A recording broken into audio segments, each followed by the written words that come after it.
Hello everyone. First of all, thank you so much for believing me. Now we are the family of 2500 plus members. अब बात करते हैं आज की इस वीडियो के बारे में। तो आज की इस वीडियो में मैं आपको एक इंटरेस्टिंग जर्नी की ओर ले चलूँगा which will be the fusion of economy and polity, and we will discuss about budget, the entire concepts related to budget.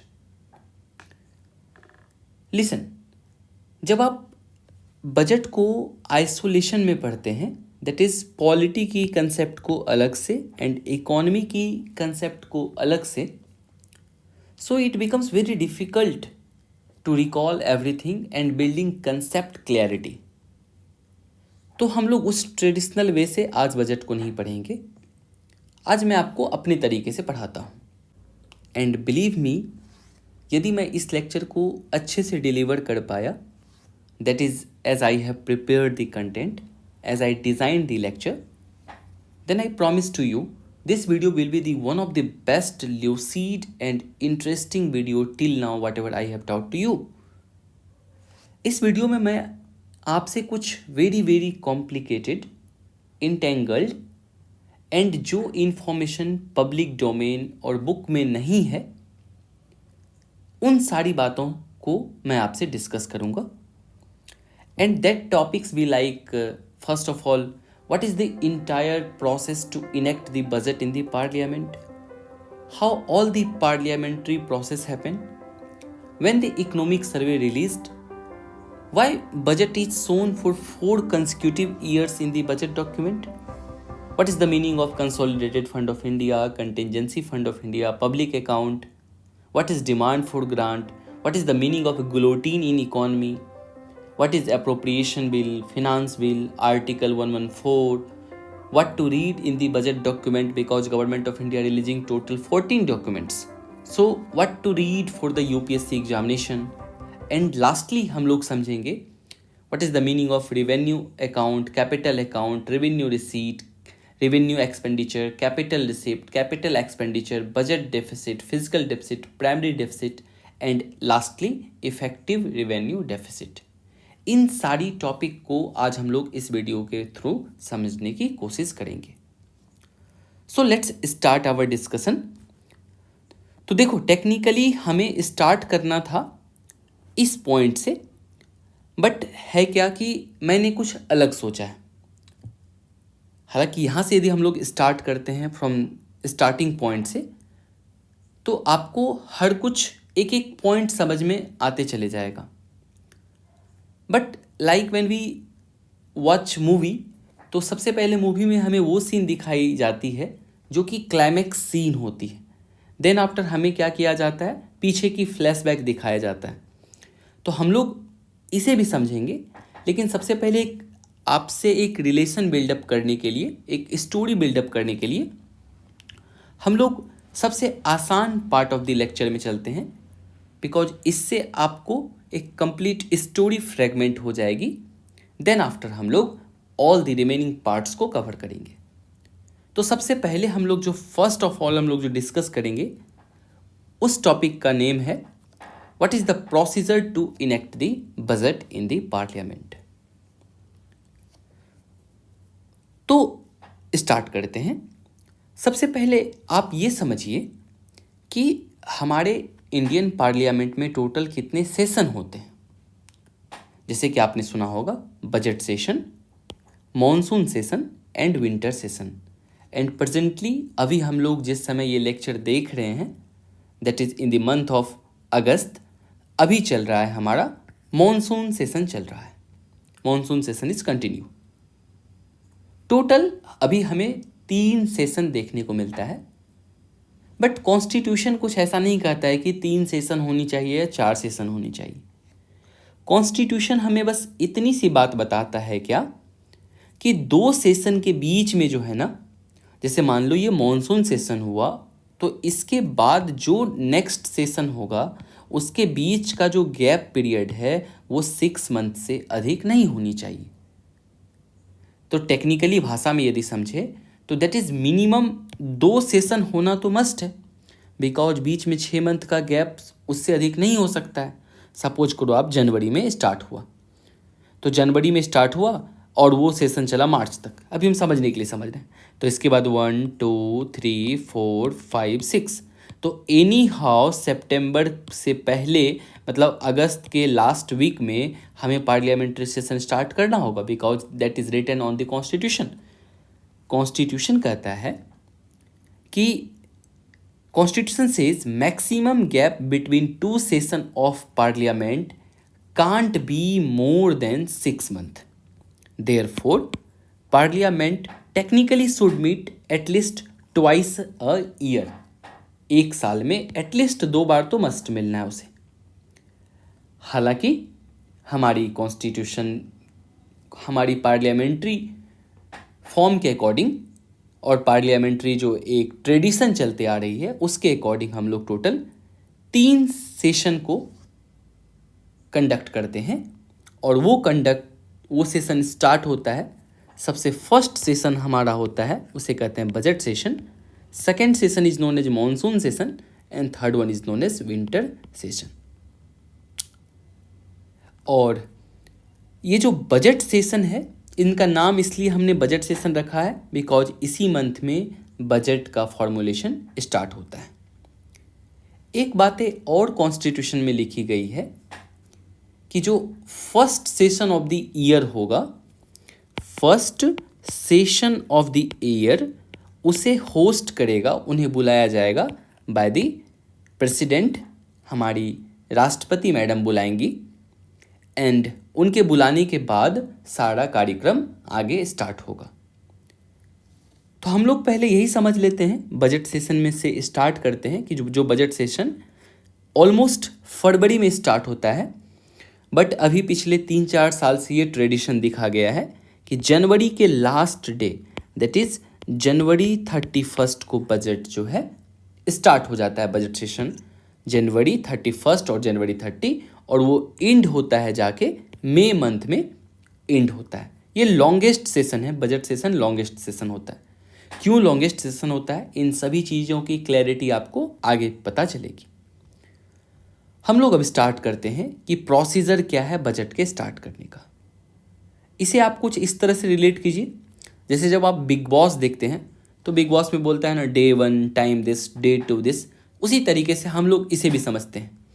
अब देखो पहला दिन है, आज फर्स्ट डे है, आज सभी पार्लियामेंट्रियन मिलेंगे और आज सब सपोज करो साल का आज जो है फर्स्ट डे है जहाँ से कि बजट सेशन स्टार्ट हो रहा है, तो डे 1 और इसे कहते हैं first stage of the budget ceremony.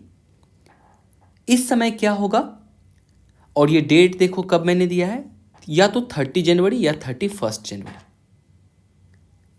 और इन्हें बुलाएगा कौन, तो फर्स्ट सेशन को प्रेसिडेंट साहब बुलाते हैं। तो प्रेसिडेंट बुलाएंगे और वो एक ज्वाइंट सिटिंग को एड्रेस करेंगे।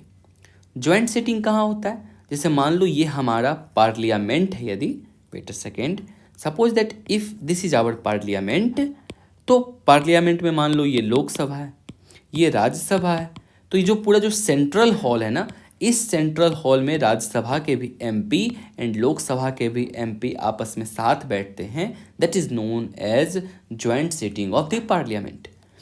और ज्वाइंट सिटिंग को बुलाया जाता है फर्स्ट डे में, सभी एमपी वहाँ प्रेजेंट रहते हैं, प्रेसिडेंट साहब आते हैं और प्रेसिडेंट वहाँ से एड्रेस करते हैं पूरी हाउस को। Both the house assemble together in the central hall of parliament. और ये प्रोविज़न कहाँ लिखा हुआ है, तो ये प्रोविज़न आर्टिकल 87 में लिखा हुआ है। प्रेसिडेंट एड्रेस करने के साथ ही साथ स्पीच देते हैं, और जो प्रेसिडेंट का जो स्पीच होता है वो स्पीच का 2 पार्ट होता है। फर्स्ट पार्ट को कहते हैं achievement of government in the previous year. मान लो यदि प्रेसिडेंट बजट सेशन को एड्रेस कर रहे हैं 2023 को, तो फर्स्ट जो स्पीच का पार्ट होगा उनका, वो बताएंगे कि 2022 में गवर्नमेंट ऑफ इंडिया ने क्या क्या अचीव किया है, क्या उसकी सक्सेस रही है। देन आफ्टर वो बताएंगे कि 2023 में हम लोग आगे क्या करना चाहते हैं, तो ये जस्ट बताएगा future action of the government कैसा होगा। स्पीच खत्म होता है। जनरली ये स्पीच जो डे 1 में स्टार्ट हुआ था वो करीब आपको 1 और 2 आवर का ये सेरेमनी होता है। सेशन एंड होता है एंड प्रेसिडेंट साहब पार्लियामेंट से लेफ्ट करते हैं, वहाँ से वॉकआउट करेंगे और वहाँ से निकल के अपनी काफिला पे बैठेंगे और वो वापस वहाँ से चले जाएंगे। प्रेसिडेंट साहब का काम डन हो गया। बट सेम डे 1 में ही अभी कुछ और काम बची हुई है। तो फर्स्ट डे के इवनिंग में शाम में क्या होगा, इकोनॉमिक सर्वे को रिलीज किया जाएगा। 2 बातें यहाँ से समझनी जरूरी है। First of all, economic survey होता क्या है और इसे रिलीज कौन करता है। रिलीज कौन करता है वो आपके सामने लिखा हुआ है। डिपार्टमेंट ऑफ इकोनॉमिक अफेयर्स जो है इकोनॉमिक सर्वे रिलीज करता है और यही same department, that is department of economic affairs he budget भी बनाती है। अब बात करते हैं ये इकोनॉमिक सर्वे होता क्या है। तो जनरली इकोनॉमिक सर्वे क्या होता है कि ये गवर्नमेंट की जो पिछले साल की जो भी गवर्नमेंट ने अचीव किया या फिर गवर्नमेंट के लिए जो कुछ चैलेंजेस रहा वो सभी चीज़ों को इकोनॉमिक सर्वे में रिलीज किया जाता है। और सपोज करो इकोनॉमिक सर्वे 2023 का है, मतलब हम 2023 में इकोनॉमिक सर्वे रिलीज कर रहे हैं, तो इसमें जो डेट मेंशन होगा 2022 से 23, मतलब इस पीरियड में हमारा इकोनॉमी का परफॉर्मेंस कैसा रहा। तो इकोनॉमिक सर्वे जस्ट लाइक पीछे का डेट का बताता है अचीवमेंट्स, और बजट जो हम लोग अभी जो बात कर रहे हैं जो बजट, ये बजट बताएगा कि आने वाले साल में गवर्नमेंट ऑफ इंडिया कैसे कहाँ एक्सपेंडिचर करेगी। तो ये बातें शाम हुई, मतलब डे 1 ख़त्म। अब डे 1 ख़त्म होता है, अब हम लोग चलते हैं डे 2 में और इसे कहते हैं क्या, first stage of our constitution, our budget making complete हो चुका है। अब हम लोग चलते हैं दूसरी दिन सुबह के 11 बजे, that is known as second step of budget passing. दूसरे दिन के 11 बजे, और वो डेट कब हो गया, टेक्निकली सपोज करो हमने 31 जनवरी से स्टार्ट किया, 31 को हुआ, तो उसके बाद अगला दिन होगा 1 फरवरी। 1 फरवरी को 11 AM में फाइनेंस मिनिस्टर आएंगे। Finance minister walks in the Lok Sabha, not in central hall. अब सारा काम लोकसभा में होगा। फाइनेंस मिनिस्टर लोकसभा आएंगी, आइदर ही और सी, मान लो अभी निर्मला सीतारमन है तो उनके लिए सी, बाकी जो होंगे उनके लिए ही। तो ही और सी डिलीवर्ड बजटरी स्पीच। यही स्पीच आप देखते होंगे जब बजट आने वाला रहता है तो करीब 4-5 घंटे तक वो टीवी पे पूरी फाइनेंस मिनिस्ट्री न्यूज़ फ्लैश पे रहती है और पूरी की पूरी बजट डॉक्यूमेंट पढ़ती है। तो ही और सी डिलीवर बजटरी स्पीच दिया जाता है, thereby present the budget. और जब स्पीच कंप्लीट हो जाता है तो बजट को प्रेजेंट किया जाता है।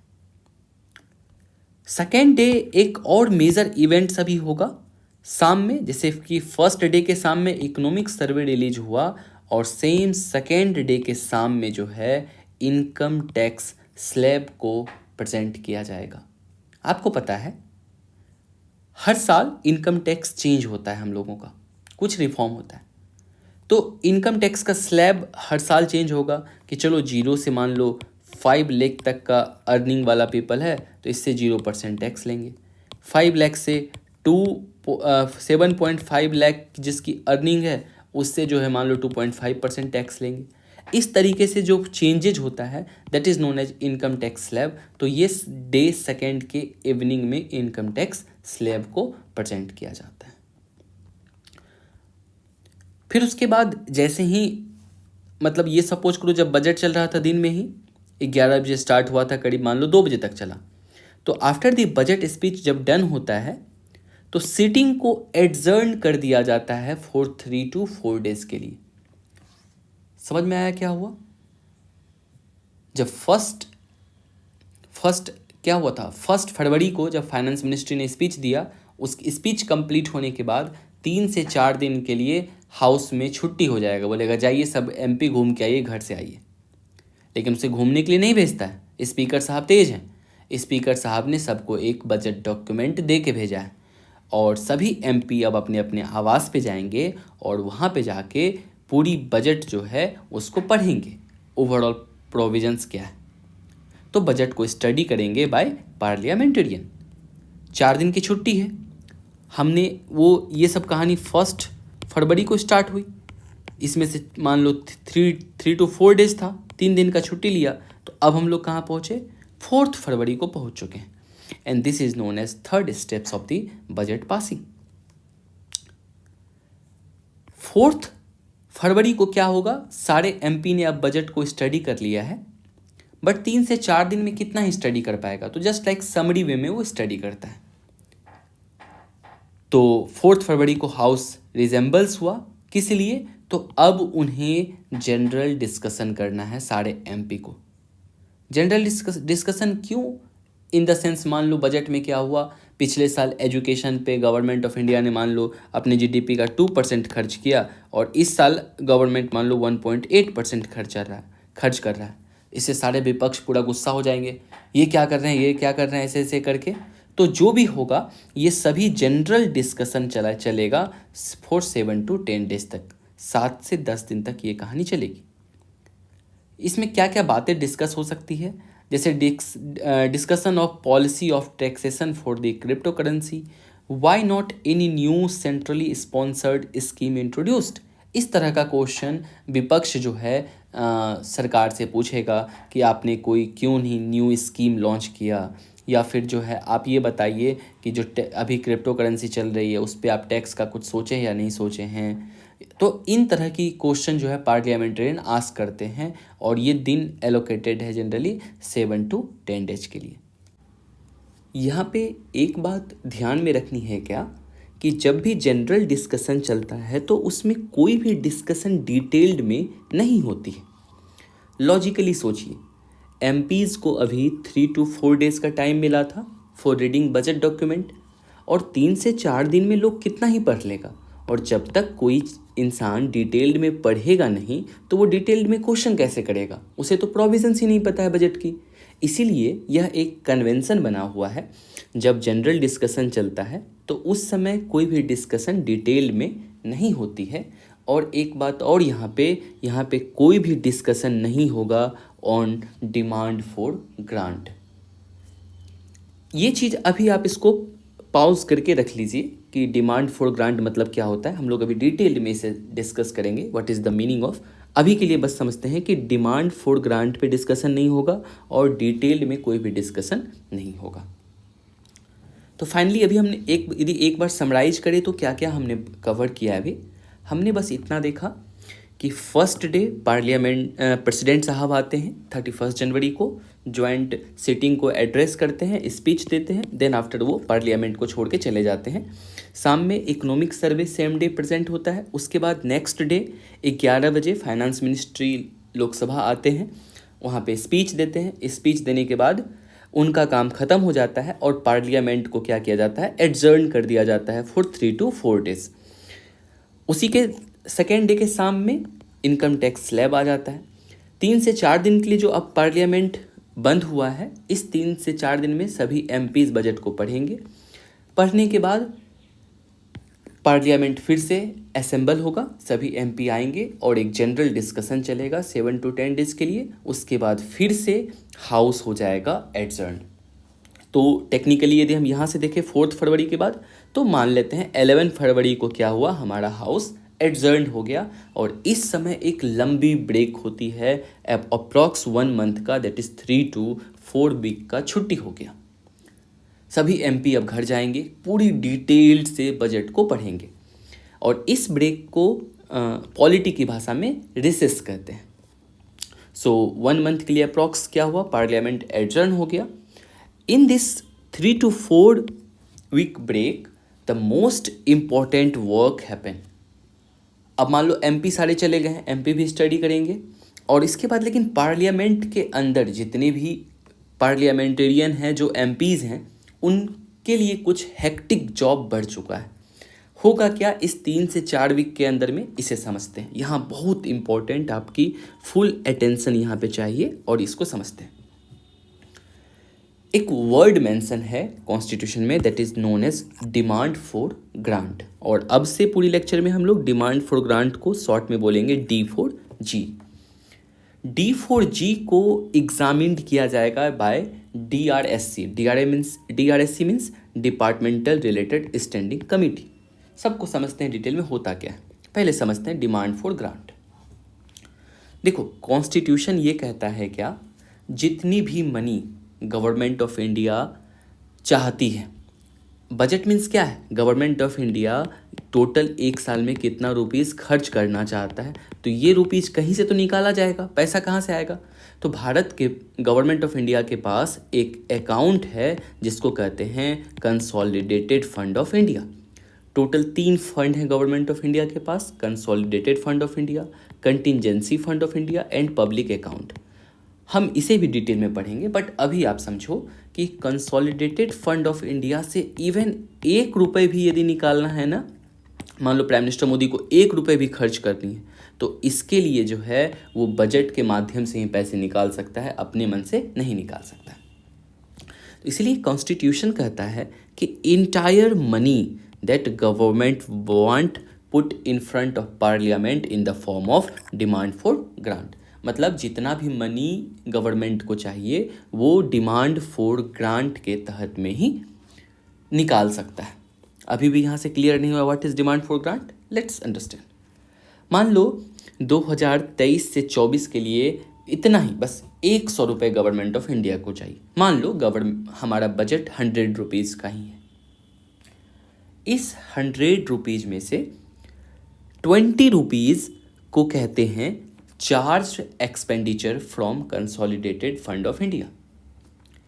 ये चार्ज एक्सपेंडिचर का मतलब क्या होता है? यह एक ऐसा मनी होता है जिस पे कि पार्लियामेंट में कोई भी वोटिंग नहीं होता है, कि कोई भी डिस्कशन इस पे नहीं होगा, और ये पैसा जाता किसको है? मान लो कोई सुप्रीम कोर्ट का जजेज है, हाई कोर्ट का जजेज है, इलेक्शन कमिश्नर को देना है, CAG को देना है, ऐसा बॉडी जो कि न्यूट्रल पोजीशन पे है, उसे किसी पार्टी से मतलब नहीं है, तो ऐसे पर्सन की न्यूट्रलिटी बनी रहे, उसको मान लो इस पे क्यों वोटिंग नहीं होगा? लॉजिकली समझो, यदि हम इनको वोटिंग इधर से करें जिस पे वोट एंड डिस्कशन होगा, तो क्या होगा? यदि मान लो इलेक्शन कमिश्नर प्रधानमंत्री के मन से काम नहीं करेगा, तो उसके लिए अगले साल क्या करेगा? इसका सैलरी ही घटा देगा, इसका पैसा ही कम कर देगा। तो ये सब नहीं हो, इसीलिए हमारे कॉन्स्टिट्यूशन मेकर ने क्या बोला, जो व्यक्ति कॉन्स्टिट्यूशनल पोस्ट पे बैठा हुआ है उनकी सैलरी की व्यवस्था अलग से कर दो, ताकि उस पर कोई वोट डिस्कशन वगैरह नहीं होगा, डायरेक्टली मनी निकाल के उसे दे दो। तो जो 100 रुपये गवर्नमेंट ऑफ इंडिया बजट ला रहा है इस बार, उसमें से 20 रुपये अलग से निकाल के रख दिया, उन पे कोई चर्चा नहीं करनी है। रिमेनिंग बचा 80 रुपीज़। तो 80 रुपीज़ को कहते हैं, 80 rupees made from consolidated fund of India is presented in the form of several demand for grant. अब ये क्या हुआ? रिमेनिंग 80 रुपये था, तो 80 रुपये को मान लो क्या किया, इस तरीके का ऐसे पेपर बनाया। ये हो गया 1 D4G, सेकेंड D4G मतलब demand for grant, third demand for grant, इस तरीके से जिसको जितना पैसा चाहिए उस तरीके से हमने लिख के इस तरह से एक डॉक्यूमेंट तैयार कर लिया। तो क्या कहता है कि इंटायर मनी, ये जो 80 रुपीज़ वाली बात है, इज प्रेजेंटेड डिपार्टमेंट वाइज। हमारी पूरी इकोनॉमिक सिस्टम में डिफरेंट डिपार्टमेंट्स, उन सभी डिपार्टमेंट को जितना भी पूरी इंडिया में मनी चाहिए, सबको हमें डिपार्टमेंट वाइज ही क्या करनी है, लिस्ट बनानी है। वो कुछ इस तरीके से यहाँ से समझो। देखो मैंने एग्जाम्पल लिया है, मान लो वेट अ सेकेंड, जैसे मान लो डिपार्टमेंट ऑफ स्पेस है, इसे 10,000 करोड़ रुपए चाहिए। डिपार्टमेंट ऑफ एटॉमिक एनर्जी है, इसे 5,000 करोड़ चाहिए। इस तरीके से जितनी भी डिपार्टमेंट है, टोटल डिपार्टमेंट की मनी को हम लोग कैसे प्रेजेंट करेंगे? डिमांड फॉर ग्रांट के तहत। और कॉन्स्टिट्यूशन हमें एक लिमिटेशन देता है कि टोटल 101 डिमांड फॉर ग्रांट ही हो सकता है। 101 demand for grant. Wait a second, यहाँ पे मैंने ये लिखा है, यहाँ पे कर देते हैं 101 D4G। तो इसका मतलब ये है कि क्या टोटल 101 ही मतलब डिपार्टमेंट मनी ले सकता है? बात तो यही हुआ। तो अब लेकिन मान लो कि टोटल 200 डिपार्टमेंट को मनी चाहिए। हो सकता है ना कि इतनी बड़ी इंडिया है, इतनी बड़ी हमारी इकोनॉमिक सिस्टम है, 200 डिपार्टमेंट को मनी चाहिए। तो ऐसे में हमारे पास एक सुविधा ये है कि कॉन्स्टिट्यूशन हमें लिमिट करता है कि 101 ही है, लेकिन ये नहीं बोलता है कि अच्छा एक डिमांड फॉर ग्रांट वाला जो डॉक्यूमेंट है उसमें क्या करते हैं, जो नॉर्मली 2-3 डिपार्टमेंट को घुसा देते हैं।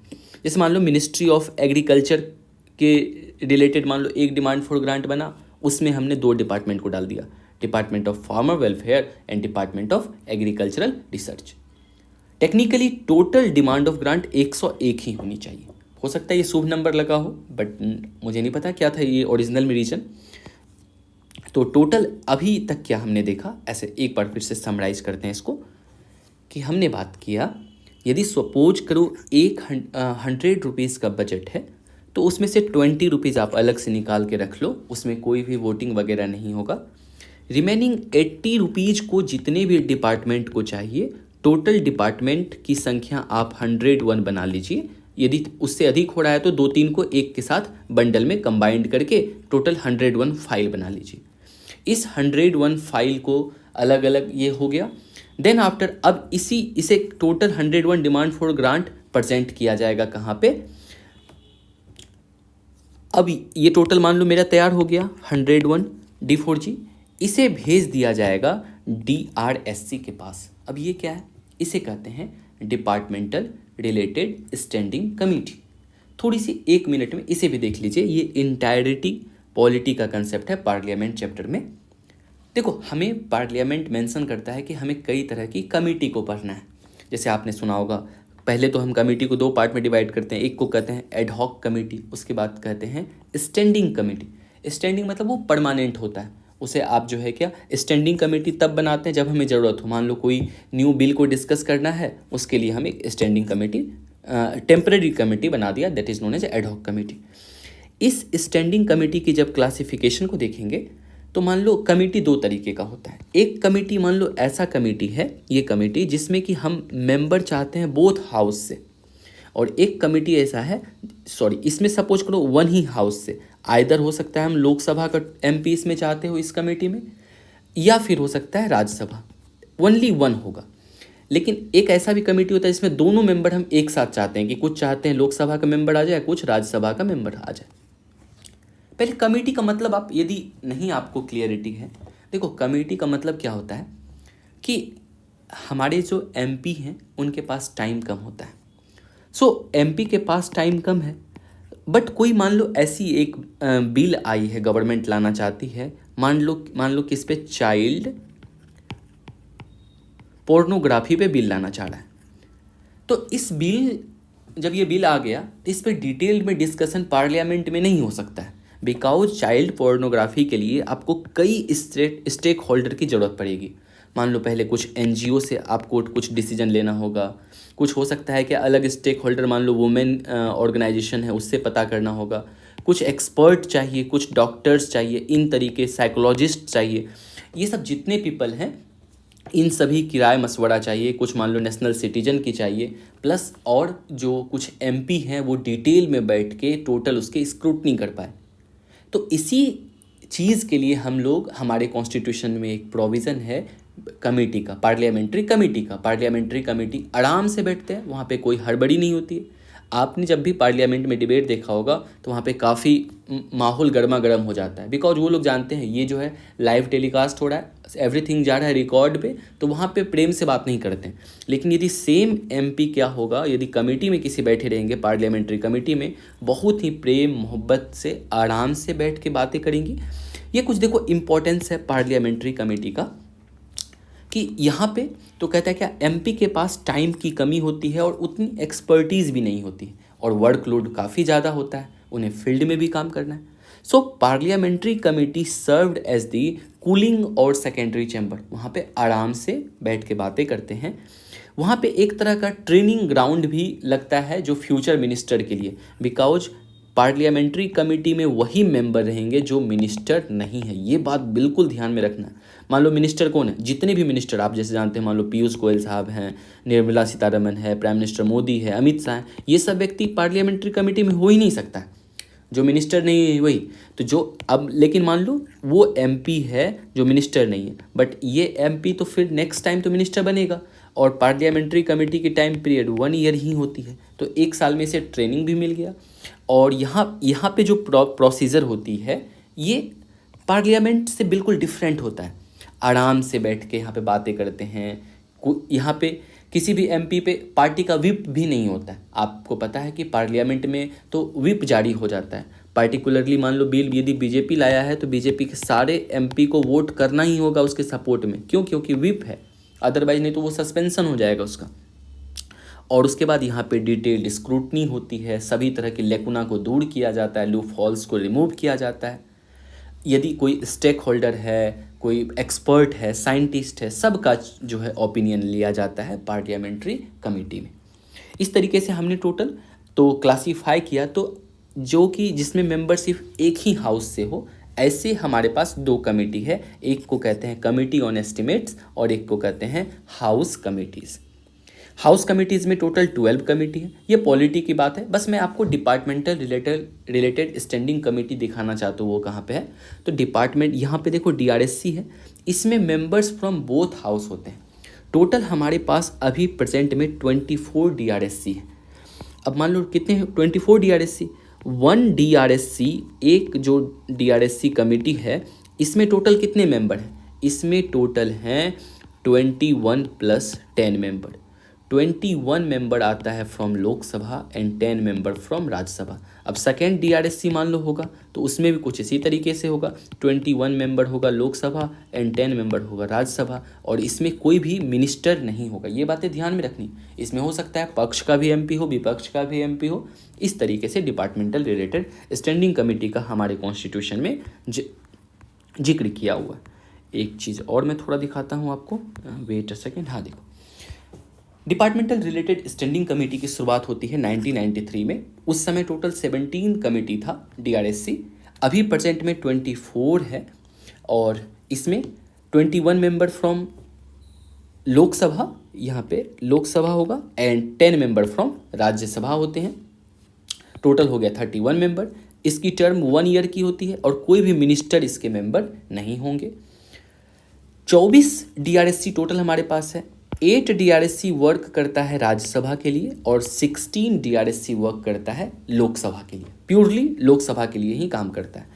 उसी में से उसका जो वर्क मैंने बताया कि डीआरएससी का काम क्या है, ये बजट को मोर इफ़ेक्टिवली डिस्कस करते हैं, उसकी पूरी की पूरी जांच करते हैं, स्क्रूटनी करते हैं कि कहीं कोई मान लो बजट बनाने में क्या किया, गड़बड़ी तो नहीं कर दिया। आप इसका फंक्शन और अच्छे से डिटेल में लक्ष्मीकांत के बुक में पढ़ सकते हैं। देखो यहाँ पे भी लिखा हुआ है कि वो डीआरएससी क्या करता है, डिमांड फॉर ग्रांट को स्टडी करेगा बिफोर डिस्कस्ड एंड वोटेड इन लोकसभा। तो लोकसभा के एमपी भी वोट करने से पहले, तो अब क्या किया हमने 101 डिमांड फॉर ग्रांट बना दिया और इसे भेज दिया डीआरएससी के पास। डीआरएससी में मैंने बताया टोटल 24 डीआरएससी है, ईच में 31 मेंबर है, 21 फ्रॉम लोकसभा, 10 राज्यसभा। ये डीआरएससी 101 डिमांड फॉर ग्रांट को काफ़ी डिटेल में एग्जामिन करेगा, इतना डिटेल में एग्जामिन करेगा कि कहीं पे भी यदि इरेगुलरिटीज़ उसे मिला, मान लो क्या, जैसे मान लो child and women welfare department को पिछले साल मिला था, मान लेते हैं 110 करोड़।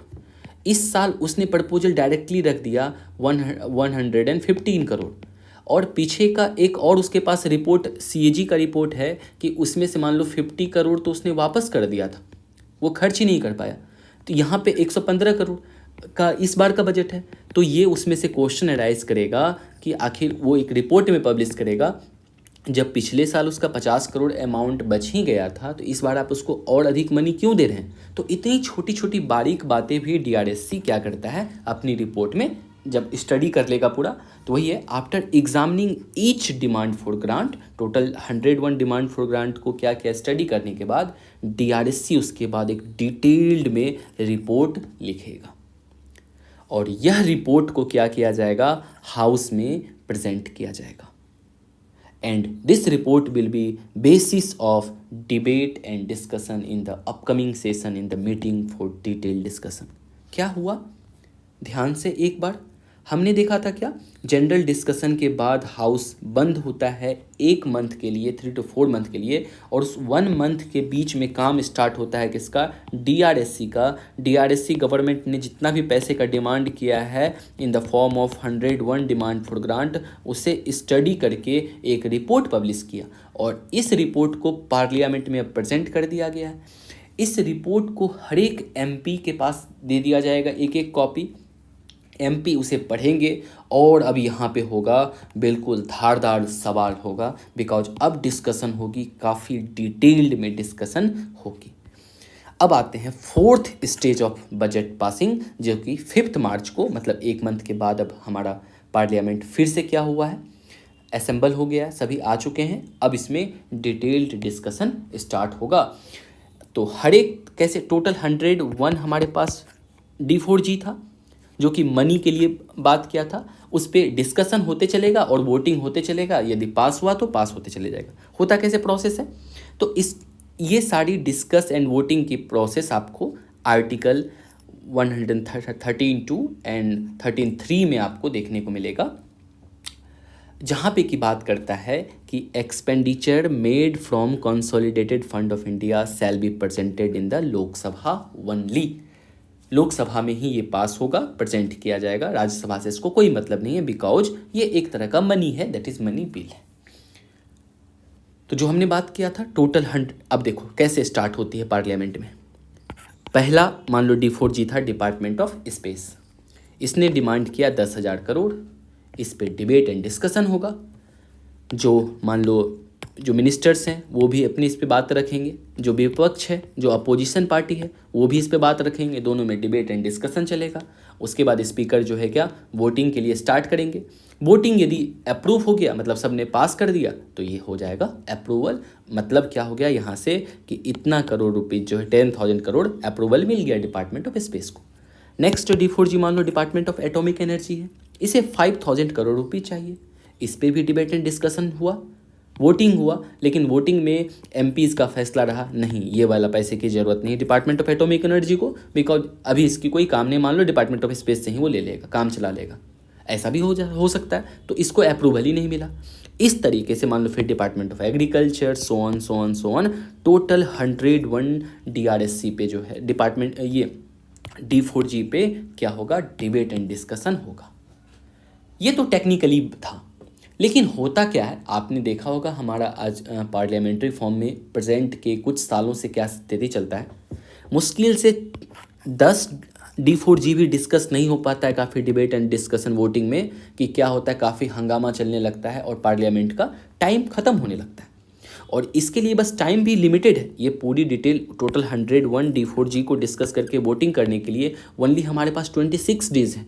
26 डेज़ में ही सारा काम करना है इसको, और 26 दिन का टाइम यदि बीत गया तो क्या करेगा। अब यहाँ पे एक वर्ड आता है जो कि हालांकि हिस्ट्री का वर्ड था, वो वर्ड को यहाँ पे मेंशन किया गया। All D4G presented ministry wise, जैसे हमने बताया पहले, मान लो डिपार्टमेंट ऑफ स्पेस से कर लिया, एग्रीकल्चर से कर लिया, इस तरह से मिनिस्ट्री वाइज प्रेजेंट किया जाएगा। ऑल D4G को डिस्कस किया जाएगा एंड वोटेड किया जाएगा ओनली लोकसभा में।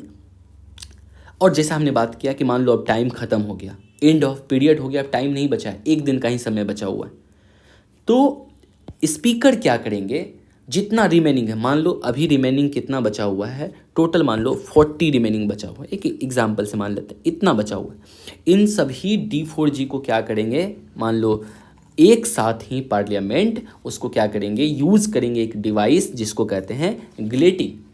गिलेटिन ये आपने सुना होगा, ये उस समय प्रचलित था एंशिएंट हिस्ट्री में, जहाँ पे कि क्या करता, ये फ्रेंच किंगडम में ऐसा हुआ करता था कि मान लो अब किसी को सजा देना है तो उसको क्या किया, इस पर सुला दिया, ऐसे करके यहाँ पे इसका सर है, ये नीचे से गिरा, इसको कट कर दिया, चॉपिंग डाउन कर दिया।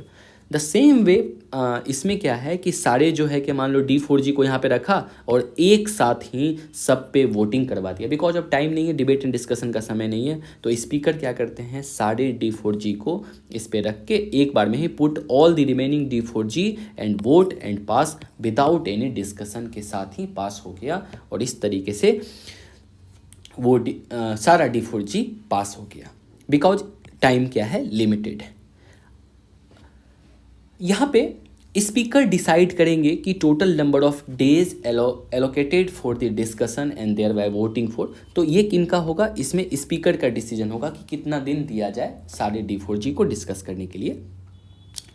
बिजनेस एडवाइजरी कमेटी डिसाइड करता है time allocated for each D4G। ये तो हुआ टोटल नंबर ऑफ टाइम कौन डिस्कस करेंगे, तो वो स्पीकर साहब करेंगे। लेकिन बात करो मान लो एक D4G पे कितना टाइम एलोकेटेड होना चाहिए, इसे तय करता है business advisory committee. D4G are discussed for generally 10 डेज। जनरली 10 दिन के लिए डिस्कशन किया जाता है, कभी कभी आगे भी बढ़ जाता है, 15 दिन, 16 दिन, 18 दिन। अ D4G बिकम्स ग्रांट। जो मान लो डिमांड फॉर ग्रांट बनेगा, ग्रांट कब, जब इसे क्या किया जाएगा, पास एंड वोटेड हो जाएगा, इसे कहते हैं डिमांड फॉर ग्रांट। ये फोर्थ स्टेज हमारा बजट पासिंग का कंप्लीट हो गया। सभी डिमांड फॉर ग्रांट कंप्लीट हो चुका है, पास हो चुका है पार्लियामेंट से। अब आते हैं हम लोग fifth and final stage of budget passing, that is 15 मार्च को क्या होगा। तो 15 मार्च को यूज होगा application of article 114। That is इस दिन हम लोग क्या करेंगे, एप्रोप्रिएशन बिल को पास करेंगे। एप्रोप्रिएशन बिल को कहते हैं एक्सपेंडिचर साइड ऑफ बजट। यहाँ पे 2-3 बातें ध्यान से समझनी है, आराम से, बहुत ध्यान से यहाँ पे आप फोकस कीजिए। हम लोग एक एक बात को समझते हैं यहाँ पे। फर्स्ट पॉइंट क्या था कि हमने अभी तक जो भी मेंशन किया, हमने अभी तक क्या काम किया है, सारे के सारे D4G that is demand for grant को पास करवा लिया। बट ये था कि डिमांड फॉर ग्रांट कोई भी ना तो ये बिल था, हाँ भले हमने इसको पास किया है demand for grant, but demand for grant कोई भी बिल नहीं था जिसकी वजह से ये क्या बनेगा, कोई एक्ट बनेगा, कानून बनेगा। और हमारे पास ये प्रॉब्लम ये है कि कॉन्स्टिट्यूशन ये कहता है कि यदि आपको इवन सिंगल रुपीज़ भी निकालनी है और खर्च करनी है गवर्नमेंट को, तो उसके लिए हमें क्या चाहिए, एक बिल चाहिए, एक कानून चाहिए हमें। तो हुआ क्या, तो इसके लिए हमारे कॉन्स्टिट्यूशन मेकर ने क्या किया, तो जितने भी D4G था उन सारे D4G को क्या किया, मान लो इस तरीके का हमने एक बॉक्स बनाया या बंडल बनाया। इस बॉक्स में हमने क्या किया, टोटल 101 जो D4G था इसमें रख दिया और इन्हीं का नाम दे दिया हमने एप्रोप्रिएशन बिल। बात समझ में आ रही है। एक बात और इसमें आते हैं, इस बॉक्स को देखते हैं, उसके पहले एक चीज़ और समझते हैं। फिफ्थ पॉइंट यहाँ पे ये समझते हैं कि एप्रोप्रिएशन बिल का मतलब क्या होता है। ये जो वर्ड है एप्रोप्रिएशन, इसका मतलब होता है एक्सपेंडिचर। एक्सपेंडिचर मतलब होता है आपको खर्च कितनी करनी है। तो एक चीज़ जैसे कि आप अपने डेली लाइफ में देखते होंगे, जैसे मान लो हम लोग अभी सभी क्या है, स्टूडेंट हैं, तो हमें अपने पेरेंट्स से मान लो मनी चाहिए। हम लोग क्या करते हैं, पहले अपने पेरेंट्स को ये एस्टिमेट बताते हैं कि पापा जी हमारे पास मान लो क्या कि मान सपोज दैट 5000 हमें मंथ का रेंट देनी है, उसके बाद मान लो 3000 हमें फूड में खर्च होगी, 2000 मिसलेनियस लगेगी, 1000 मेट्रो भाड़ा लगेगी। इस तरीके से आपने मान लो एक बजट बनाया कि आपको 11,000 का बजट है। आप सबसे पहले ये बताते हो खर्च आपको कितनी होगी, देन आफ्टर आपके पेरेंट्स क्या करते हैं, अप्रूवल करते हैं और आपको मनी मिलता है। Same as it is parliamentarian को हमारे कॉन्स्टिट्यूशन मेकर ने बोला सबसे पहले आप ये बताओ आपको खर्च कितनी हो रही है, कितने पैसे की ज़रूरत है। तो सबसे पहले आप एप्रोप्रिएशन बिल पास करो, उसके बाद आप पास कीजिएगा फिनांस बिल। फिनांस बिल का मतलब क्या होता है, गवर्नमेंट ऑफ इंडिया को मनी कहाँ कहाँ से आएगी। जैसे हम लोगों के पास मनी हमारे पेरेंट्स देते हैं, तो पेरेंट्स से हमें पैसा मिलता है। पार्लियामेंटेरियन को जो मनी मिलता है वो मेजरली टैक्स के थ्रू मिलता है, तो उसके लिए सेकेंड बिल पास होगा।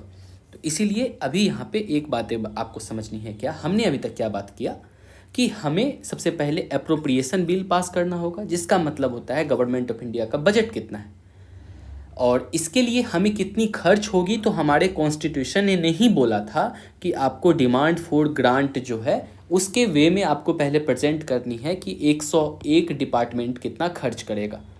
टोटल खर्च हमने बता दिया, बट हमारे पास ये प्रॉब्लम था कि डिमांड फॉर ग्रांट कोई भी बिल नहीं था। तो इसके लिए हमने क्या किया, सबसे पहले तो जो कॉन्स्टिट्यूशन ने कहा कि D4G बनाओ, हमने बना के वो दे दिया। अब सेकेंड प्रॉब्लम ये आ रहा था कि कोई भी पैसे खर्च करने के लिए हमें बिल चाहिए, तो हमने उनका नाम दे दिया एप्रोप्रिएशन बिल। और एप्रोप्रिएशन बिल के डब्बे में हमने क्या डाला, 101 डिमांड फॉर ग्रांट, हमने इसमें क्या किया, ये पुट कर दिया। लेकिन कुछ मनी और है जो हमने आपको बताया था कि एक मनी और होता है जो मनी गवर्नमेंट ऑफ इंडिया खर्च करता है, उसे कहते हैं एक्सपेंडिचर चार्ज्ड फ्रॉम CFI, जिसमें हमने बोला था आपको कि ये मनी पे कोई वोटिंग नहीं होता है। ये मनी जनरली, जैसे मान लो प्रेसिडेंट ऑफ इंडिया हुआ, सुप्रीम कोर्ट के जज हुए, इलेक्शन कमिश्नर हुआ, वो जो भी न्यूट्रल बॉडी है उनको सैलरी हम लोग कहाँ से देते हैं, चार्ज्ड एक्सपेंडिचर से। तो अब देखो आप यहाँ से अब इस बॉक्स आपको समझने में क्लियर होगा। जब हम लोग एप्रोप्रिएशन बिल पार्लियामेंट में पेश करेंगे, वो कुछ नहीं, बस सारे के सारे उसमें क्या है कि D4G है, that is expenditure made from CFI को ही क्या कहते हैं, डिमांड फॉर ग्रांट, जो कि लोकसभा में वोट हुआ, टोटल 101, और उसके बाद एक्सपेंडिचर चार्ज फ्रॉम CFI। इन दोनों को एक बंडल में पैक करके पार्लियामेंटेरियन, मतलब जो गवर्नमेंट जो है, जो सत्ता में अभी सरकार जिनकी है, वो इसे पास करेंगे। ये पास हो गया, ये खत्म, काम हो गया। एक्चुअली एप्रोप्रिएशन बिल मनी से रिलेटेड है, इसीलिए आर्टिकल 110 के अकॉर्डिंगली इसे कहा जाता है appropriation bill is a money bill. और जो कोई भी यदि मनी बिल है तो मनी बिल को ओनली इंट्रोड्यूस आप कर सकते हैं लोकसभा में, और लोकसभा में पास हो जाएगा। लोकसभा में पास होने के बाद इसे राज्यसभा के पास भेजा जाता है। बट एक्चुअली ये मनी बिल है तो राज्यसभा इस पे क्या कर सकता है, ऐसा नहीं कि सपोज करो राज्यसभा से पास नहीं होगा तो ये मनी बिल पास नहीं होगा, वो ऑब्वियसली पास होगा। मे बी सपोज करो राज्यसभा का पास करने का मन नहीं है तो राज्यसभा मैक्सिमम अपने पास 14 डेज तक वो बिल को रखेगा, इस एप्रोप्रिएशन बिल को, देन आफ्टर उस बिल को ऑटोमेटिकली पास्ड समझा जाएगा। यहाँ पे राज्यसभा एक काम कर सकता है क्या, कि वो कोई जो है ना, वो सजेशंस दे सकता है गवर्नमेंट को कि हाँ चलिए कि आप ऐसा ऐसा कुछ चेंजेस कर सकते हैं, लेकिन वो सजेशंस गवर्नमेंट के लिए मैंडेटरी नहीं है। चाहे तो गवर्नमेंट मानेगा, अदरवाइज नहीं तो नहीं मानेगा। तो ये बात यहाँ पे अब देखो, राज्यसभा कैन नॉट अमेंड और रिजेक्ट मनी बिल, वो नहीं कर सकता है, मैक्सिमम वो 14 डेज अपने पास रखेगा।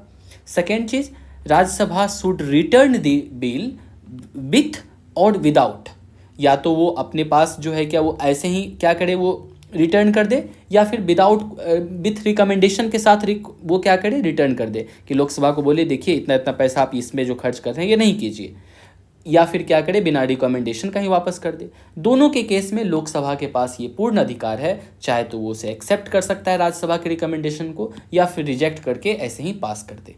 तो ये था टोटल कहानी क्या एप्रोप्रिएशन बिल का, यानी कि खर्च साइड पार्लियामेंट से पास हो चुका है। सेम इसका पार्ट हमने ए देखा, 15 मार्च को जो हो रहा है, क्या हो रहा है, ये आपको एप्रोप्रिएशन बिल पास हो गया। सेकेंड चीज अब होगा फिनांस बिल, तो अब गवर्नमेंट बताएगा कि हमें मनी कहाँ कहाँ से आएगा, तो इसे कहते हैं फिनांस बिल को कहते हैं income side of the budget. याद रखने के लिए आप ऐसे सोच सकते हैं, फाइनेंस मतलब पैसा होता है, तो पैसा कहाँ कहाँ से आएगा। तो इनके लिए गवर्नमेंट क्या करता है, हर साल जब बजट पास होता है तो वो अमेंडमेंट करता है अपने, हमारे पास जो टैक्सेशन लॉ है, लाइक मान लो इनकम टैक्स एक्ट है, लाइक कस्टम एक्ट है, लाइक मान लो सेंट्रल GST हुआ, इस तरीके से जो भी टैक्स लेने का लॉ है उसमें कुछ अमेंडमेंट चेंजेस करके वो चीज़ इंट्रोड्यूस किया जाता है। क्यों ऐसा ज़रूरी है, ऐसा इसलिए ज़रूरी है बिकॉज हमारे पास एक आर्टिकल 265 है जो कि ये कहता है कि आप जो इंडियन टेरिटरी में रहता है उनसे आप बिना कोई अथॉरिटी का, बिना कोई लॉ का किसी भी इंसान से 1 रुपये भी नहीं ले सकते हैं। तो यही कहता है as per article 265 no tax shall be levied except by the authority of law. जब तक कोई देश में कानून नहीं है तब तक कोई आदमी टैक्स नहीं देगा, उस टैक्स से रिलेटेड। अपने मन से ऐसा नहीं होगा कि मान लो कल दिन बोले अमित शाह जी कि चलिए आप सभी को जो है कि 2-2 हज़ार रुपये देना होगा, नहीं, ऐसा नहीं देंगे हम लोग। यदि मान लो हाँ उसके लिए एक कानून पास हो जाता है लोकसभा से कि each person has to give 2000 rupees, तो तब हमें देना होगा, बिकॉज तब जाके क्या हुआ, एक लॉ हमारे पास है। तो इसीलिए आर्टिकल 265 के एप्लीकेशन के लिए हम फाइनेंस बिल इंट्रोड्यूस करते हैं ताकि, और उसके बाद सेम एज फिनांस बिल भी एक मनी बिल है, तो इसे लोकसभा में प्रेजेंट किया जाएगा। राज्यसभा इसमें उसके वो 14 डेज तक रख सकता है, बट उसकी रिकमेंडेशन मान्य नहीं होगी, या लोकसभा चाहे तो मान सकता है, सेम एज इट इज जैसा ऊपर के केस में था। जो बातें हमने पहले आपको कहा, ऑलवेज एंड ऑलवेज पहले अप्रोप्रिएशन बिल पास होगा, then after finance bill pass होगा। मतलब पहले आपको खर्च बताना होगा, आपको कहाँ कहाँ पैसे की ज़रूरत है, फिर आप बताइए कि आपको मनी का सोर्स के लिए कहाँ कहाँ से आप पैसे कलेक्ट करेंगे, दैट इज़ फिनांस बिल। तो इसे ऐसे याद रखेंगे। अल्फ़ाबेटिकली भी पहले ए आता है, देन आफ्टर एफ आता है, ऐसे भी आप इसे याद रख सकते हो। तो क्या हुआ 15 मार्च को, बोथ अप्रोप्रिएशन बिल मतलब खर्च और फिनांस बिल कितना पैसे आएगा ये पास्ड हो चुका है फ्रॉम पार्लियामेंट से।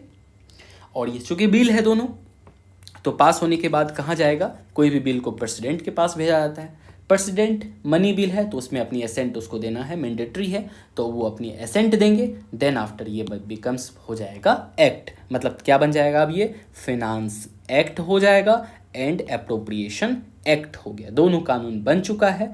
और इस तरीके से टेक्निकली अब हम लोग बोले तो now the budget has been passed completely. इतनी सारी प्रोसेस के साथ हमारा बजट अब क्या हुआ, कंप्लीट पास हो गया। अब हम लोग चलते हैं, जो कुछ कीवर्ड हमने छोड़ा था, जैसा कि आपको बताया था हमने, मूवी का सबसे हम लोग देखते हैं क्लाइमैक्स सीन। अब हम लोग थोड़ी फ्लैशबैक में 2-4 कीवर्ड को मेंशन करके देखते हैं और फिर ये इस लेक्चर को हम लोग एंड करेंगे।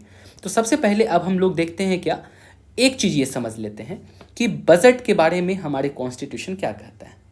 तो हमारे कॉन्स्टिट्यूशन में कहीं भी ये मेंशन नहीं है बजट वाला टर्म। हमारा कॉन्स्टिट्यूशन बात करता है ये वर्ड जिसको कहते हैं annual financial statement, that is AFS।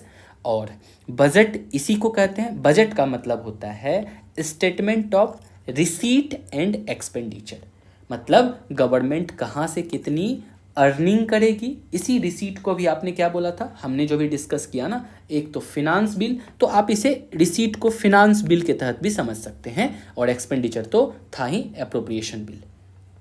अभी बस समझते हैं बजट का मतलब क्या होता है, कि कितना आपकी अर्निंग हो रही है और कितना आपको एक्सपेंडिचर करनी है।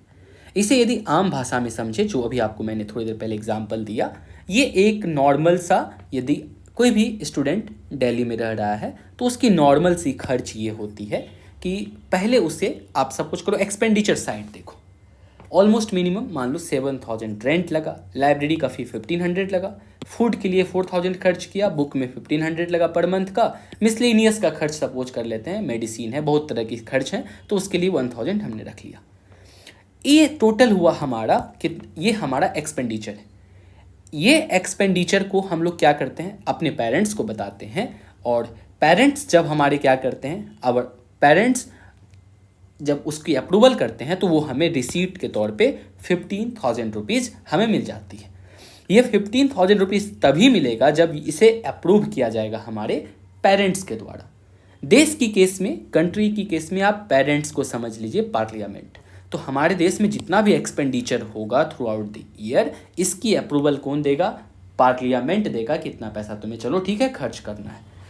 Parents that is parliament control the entire funds of family that is country. यदि हमारे पेरेंट्स की बात करें तो हमारे जैसे पिताजी हैं, माताजी हैं, वो इंटायर फंड को कंट्रोल करते हैं। उसी तरीके से पार्लियामेंट इंटायर कंट्री की मनी को कंट्रोल करते हैं। और उसके बाद कहता है to spend even a single rupees, 1 रुपये भी यदि आपको खर्च करना है तो उसके लिए आपकी पेरेंट्स की सहमति ज़रूरी है। द सेम वे 1 रुपये खर्च करने के लिए प्राइम मिनिस्टर मोदी जी को भी किसकी परमिशन लेनी होगी, तो उसकी परमिशन हमारी पार्लियामेंट से लेनी होगी। ये था बेसिक सी बात है। अब इसे ऐसे समझो, एक अब हम लोग एक बहुत बड़े टेक्निकल पार्ट में थोड़ा जा रहे हैं। यहाँ से काफ़ी आपको क्वेश्चन देखने को मिलता है, whether it is test series और या फिर हो यूपीएससी के एग्जामिनेशन में। इस चार्ट से आपको बहुत सारा कंसेप्ट की यहाँ पे समझने की ज़रूरत है। तो देखो, ये सपोज करो ये जो घर है ये हमारा गवर्नमेंट ऑफ इंडिया का घर है। किसका घर है ये मान लेते हैं हमारा इंडिया, गवर्नमेंट ऑफ इंडिया का ये घर है। इस घर में जो भी मनी आती है और इसी घर से पैसे खर्च होती है, तो इस घर का हमने मान लो क्या नाम रखा है, CFI, that is consolidated fund of India. इस घर में मनी डालने के लिए अभी आपसे हमने बात किया था ना, गवर्नमेंट को पैसा किधर से आएगा, तो उसे कहते हैं फिनांस बिल। तो टू अर्न या to take money from people, government को क्या चाहिए? फिनांस बिल चाहिए। और फिनांस बिल क्यों चाहिए? तो आपको मैंने भी बताया कि आर्टिकल 264 में ये मेंशन्ड है कि इवन मतलब आप देश की जनता से तभी 1 रुपये भी ले सकते हो जब तक कि आपके पास कानून हो। तो फिनांस बिल के तहत जो है, जैसे इनकम टैक्स मान लो एक्ट हो गया, आईटी एक्ट, जीएसटी एक्ट, इन सब से जितना पैसा कलेक्ट होगा सभी किस घर में रखा जाएगा? तो वो कंसोलिडेटेड फंड ऑफ इंडिया में रखा जाएगा। और इस घर से अब पैसा हमें खर्च करनी है तो उसके लिए चाहिए अप्रोप्रिएशन बिल, जो अप्रोप्रिएशन बिल आपने अभी देखा है, समझ लिया। इसे कहते हैं expenditure side of government of India. Budget क्या बात करता है? बजट इन्हीं चीज़ों की बात करता है। हम जो बजट की डॉक्यूमेंट पास करते हैं हर साल, तो वो ये बात बताता है कि बजट टॉकिंग अबाउट, बजट एक सिंपल सा समझो किताब है या एक डायरी है या एक पेज है जिसमें कि ये हमें बात बताई जाती है कि कहाँ से देश में कितना पैसा आएगा और कहाँ कितना खर्च हो रहा है। सिंपल सी बात है। अभी आपने पूरी स्टोरी देखा है, इतना तो क्लियरिटी होगा। अब जस्ट लाइक ये रिवीजन हो रहा है, कहाँ से कितना पैसा आएगा वो बजट में लिखेंगे हम लोग, और कहाँ कितना खर्च करेंगे वो भी बजट में लिख के देश की जनता को बताना है। Because in democracy supreme power किसके पास होती है? जनता के पास होती है। इसलिए जनता को जानने का पूरा अधिकार है कि कहाँ से पैसा उसके देश में आ रहा है और कितना पैसा किस जगह खर्च हो रहा है। अब इस बजट को समझने के लिए बहुत ध्यान से समझिए, इस जगह आपकी फुल अटेंशन चाहिए। तो हम बजट की सारी मनी को जो है 2 अकाउंट में रखते हैं। समझ में आ रहा है? 2 अकाउंट में सारी मनी की हम लोग जो है चर्चा करते हैं। उस दोनों अकाउंट का नाम है, एक अकाउंट को कहते हैं रिवेन्यू अकाउंट और एक को कहते हैं कैपिटल अकाउंट। इसे आप कुछ ऐसे एक एनालिजी के तौर पे समझो। ये समझो जो रिवेन्यू अकाउंट है ना, इसे बोलिए आप छोटी पर्स। छोटी पर्स मतलब क्या? जैसे आप घर में देखते हो कि आपको डेली मान लो मार्केटिंग करने के लिए एक छोटे से पर्स में आप पैसा रख लिया, और क्या करते हो जब कोई बड़ा काम करना होता है तो अपने घर के लॉकर में क्या करते हो, कोई भी लॉकर है, अलमीरा है, उसके जो है क्या रैक में आप पैसे को रखते हो। तो रिवेन्यू अकाउंट को अभी समझने के लिए आपको समझना है ये छोटा पर्स है और कैपिटल अकाउंट मतलब बड़ा पर्स है। मैंने देखो यहाँ पे इससे डिज़ाइन भी करके बनाया है। ये छोटा सा, इसमें 1 रुपीज़ डाला है, इसमें थोड़ा अधिक रुपीज़ डाला है। इसमें रिवेन्यू अकाउंट में जो भी चीज़ होंगी उसे समझना है वो डे टू डे एक्टिविटी से उस अकाउंट में या तो पैसे आएगा या पैसे जाएगा। ये जो गवर्नमेंट ऑफ इंडिया में CFI में जो मनी आ रहा है, इसमें कैसा मनी हो सकता है? एक तो डेली मनी आएगा, एक आएगा ओकेजनली आएगा। कभी मान लो हमने क्या किया, गवर्नमेंट ऑफ इंडिया ने सपोज करो कि कोई एयरपोर्ट को बेच दिया तो उससे एक मुश्त में पैसा आ रहा है। LIC को मान लो, LIC का कुछ स्टेक को हमने बेचा, एक मुश्त में पैसा आ रहा है, तो उसे कहते हैं क्या, वो ओकेजनली मनी आना। और एक होता है डेली मनी आना, जैसे मान लो टैक्स काट रहे हैं, जैसे मान लो फ़ी काट रहे हैं कहीं से, जैसे मान लो पुलिस चालान काट रही है, वो डेली का होता है। तो डेली वेजेस इनकम को हम लोग कहाँ रखेंगे? छोटा वाला पर्स में। बार बार थोड़ी जाएंगे लॉकर खोल के पैसा रखने के लिए। तो जो डेली एक्टिविटी का मनी होगा उसे बोलेंगे रेवेन्यू अकाउंट। अब डेली क्या हो सकता है? या तो डेली हम लोग कुछ पैसे खर्च करेंगे या डेली हम लोग कुछ पैसे अर्न करेंगे। तो जो डेली गवर्नमेंट ऑफ इंडिया को मनी मिलेगा, अर्न करेगा, उसे बोलते हैं रेवेन्यू रिसीट। रिसीट मतलब डेली मनी आ रहा है। बॉक्स में भी देखो, ये जो रेवेन्यू रिसीट का ये पर्स है, इस पर्स में डेली क्या हो रहा है? मनी आ रहा है। और रिवेन्यू एक्सपेंडिचर का मतलब है ये daily day to day life में गवर्नमेंट ऑफ इंडिया को मनी खर्च करना पड़ रहा है। ये डेली वाला काम छोटी पर्स में करेंगे और उसे बोलेंगे रिवेन्यू। आर मतलब डेली, छोटा छोटा काम। अब जो डेली गवर्नमेंट ऑफ इंडिया को डेली मनी आएगा, वो मनी 2 तरीके से आ सकता है। एक तो हो सकता है टैक्स रिसीट, मतलब टैक्स के थ्रू मनी डेली मतलब गवर्नमेंट को आए। हम लोग जैसे मान लो डेली कोई सामान खरीदे, आज बिस्किट खरीदे, सर्फ खरीदे, साबुन खरीदे, चाय पत्ती खरीदे, उन सब पे हम छोटा छोटा टैक्स देते हैं। या फिर जो लोगों का जो इनकम भी होता है, हमें लगता है कि इनकम मंथली आ रहा है, बट आप इसे यदि ऐसे टेक्निकली देखेंगे तो आप जो डेली वर्क करते हैं उस वर्क से मनी आता है। तो इनकम टैक्स जैसे हुआ, कॉरपोरेट टैक्स हुआ, जीएसटी हुआ, कस्टम ड्यूटी हुआ, इन सारे टैक्स की मनी को कहते हैं हम लोग, ये डेली का मनी आ रहा है, दैट इज इसे जो हम लोग रखते हैं, इसे रखते हैं रेवेन्यू रिसीट में, टैक्स रिसिप्ट। और रेवेन्यू रिसीट मान लो यदि 100 रुपीज़ है, इस 100 रुपीज़ में 98 रुपीज़ जो है सिर्फ टैक्स के मनी से आता है, और 2% मनी इस पर्स में आता है आपको नॉन टैक्स से 2% ओनली। अब ये 2% मनी कहाँ से हो सकता है? मान लो कल आपका चालान कट गया, आप बस से जा रहे हो, मतलब सॉरी कार से जा रहे हो, चालान कट गया, सीट बेल्ट आपने लगाया था, इस तरह की मनी होगी, टोल वाला मनी हुआ, फाइन होगा, हॉस्पिटल, हिस्टोरिकल प्लेस आप लोग गए वहाँ पे आपने कुछ टिकट कटाया, लाल किला घूमने गया तो उसका फ़ी हो गया। इंटरेस्ट ऑफ लोन, यहाँ पे एक दो पॉइंट है जो बहुत ध्यान से समझिएगा। जैसे मान लो गवर्नमेंट ऑफ इंडिया ने क्या किया कि किसी को लोन में पैसा दे दिया, मान लो हमने नेपाल को लाइन ऑफ क्रेडिट के तौर पे $2 बिलियन दिया, मनी उसे दिया है एक बार में, लेकिन उस मनी पे interest day to day basis पे बनता है, इसीलिए इंटरेस्ट को रखा जाता है डे टू डे वाले इनकम के कैटेगरी में, और लोन को रखा जाता है, जो हमने आपसे बात किया था ना, जो ओकेजनली आए, देखो यहाँ पे हमने लोन को रखा हुआ है। कितनी टेक्निकली आप ये देखिए, गुड स्ट्रक्चर्ड वे में हमारे कॉन्स्टिट्यूशन ने रखा है। आपको यदि आप नहीं समझते हैं तो आपको लगेगा कन्फ्यूजिंग, अरे इसको याद रखना हो रहा है, नहीं, बहुत आसान है। हमने बस इतना बोला है, रिवेन्यू अकाउंट में जो मनी आएगी वो मनी को बोलेंगे डेली वाले में। लोन तो देते हैं हम लोग एक बार में, इसलिए हमने उसे रखा कैपिटल अकाउंट में, लेकिन उस पर इंटरेस्ट हमें डे टू डे बेसिस पे मिलेगा, इसलिए उसे बोला कि इसे रखा हमने नॉन टैक्स और रिवेन्यू रिसीट में, ये गवर्नमेंट ऑफ इंडिया को मनी आ रही है। और उसके बाद grant from foreign country, foreign country से, जैसे मान लो अमेरिका से या फिर हो सकता है फ्रांस से, इस सब जगह से जो ग्रांट वाली मनी मिलेगी, उस मनी को भी हम लोग कहाँ रखेंगे? रेवेन्यू रिसीट में। रेवेन्यू रिसीट क्या था?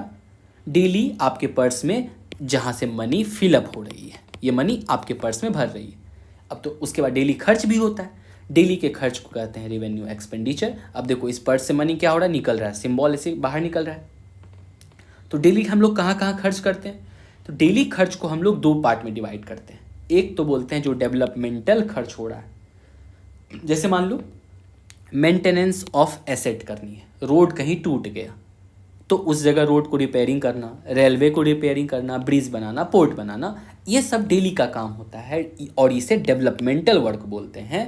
तो इसीलिए इस मनी को हम लोग इसमें जो पैसे खर्च करेंगे वो निकालेंगे रेवेन्यू रिसीट से, रेवेन्यू एक्सपेंडिचर में ये आएगा, और वो कहाँ से? रेवेन्यू अकाउंट से, मतलब छोटी पर्स से काम कर रहे हैं। और दूसरा खर्च डेली टू डेली क्या हो सकता है? डेली क्या हो रहा है? सब्सिडी हमें देना पड़ रहा है, मान लो एलपीजी सब्सिडी हम लोग दे रहे हैं, फार्मर्स को सब्सिडी दे रहे हैं, फर्टिलाइज़र में सब्सिडी दे रहे हैं, तो सब्सिडी वाला अमाउंट ये नॉन डेवलपमेंटल है। सैलरी हमें देनी है, अभी आपसे मैंने बात किया, जैसे इनकम टैक्स डेली हो रहा है बिकॉज डेली का वो अर्निंग कब हो रहा है, उसी तरीके से सैलरी भी मंथली नहीं होती है, देते मंथली है लेकिन आपका हर दिन के काम से मिलता है। पेंशन हुआ, एडमिनिस्ट्रेटिव खर्च हुआ, जितनी भी मान लो कोई पुलिस फोर्स है उसके मेंटेनेंस में जितनी खर्च जा रही है, तो एडमिनिस्ट्रेटिव खर्च, लॉ एंड ऑर्डर के लिए खर्च, और इंटरेस्ट पेमेंट।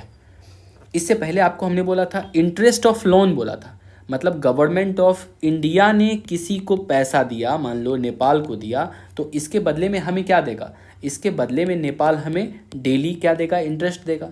लेकिन सपोज करो इंडिया ने ही क्या किया है? वर्ल्ड बैंक से लोन लिया है, तो इंडिया को इंटरेस्ट देना पड़ेगा।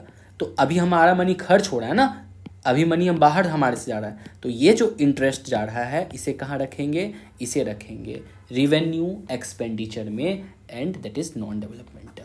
और उसके बाद ग्रांट टू द स्टेट, यदि गवर्नमेंट ऑफ इंडिया क्या कर रहा है? ग्रांट दे रहा है, मान लो किसी स्टेट को, मान लेते हैं क्या उड़ीसा को क्या दिया? कुछ पैसे गवर्नमेंट में दिया, ग्रांट में दिया, तो उस मनी को भी कहाँ रखेंगे हम लोग? Revenue receipt and revenue expenditure.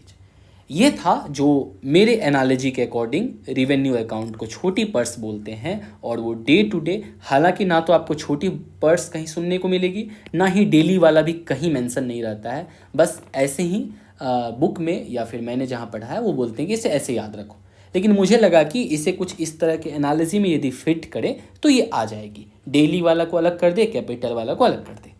तो रिवेन्यू अकाउंट होप सो आपको क्लियरली समझ में आया होगा।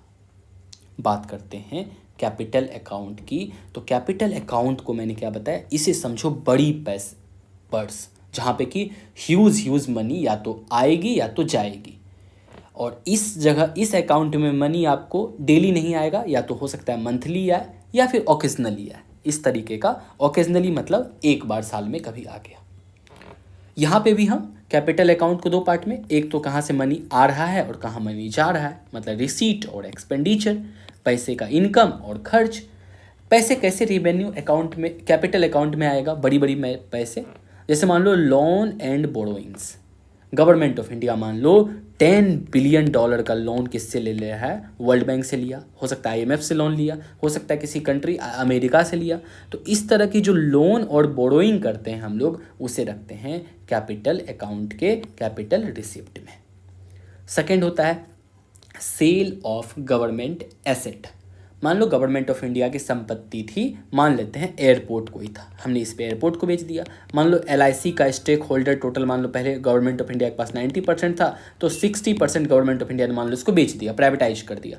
तो इससे जो ह्यूज मनी आएगा कहाँ रखेंगे, कैपिटल रिसीट में।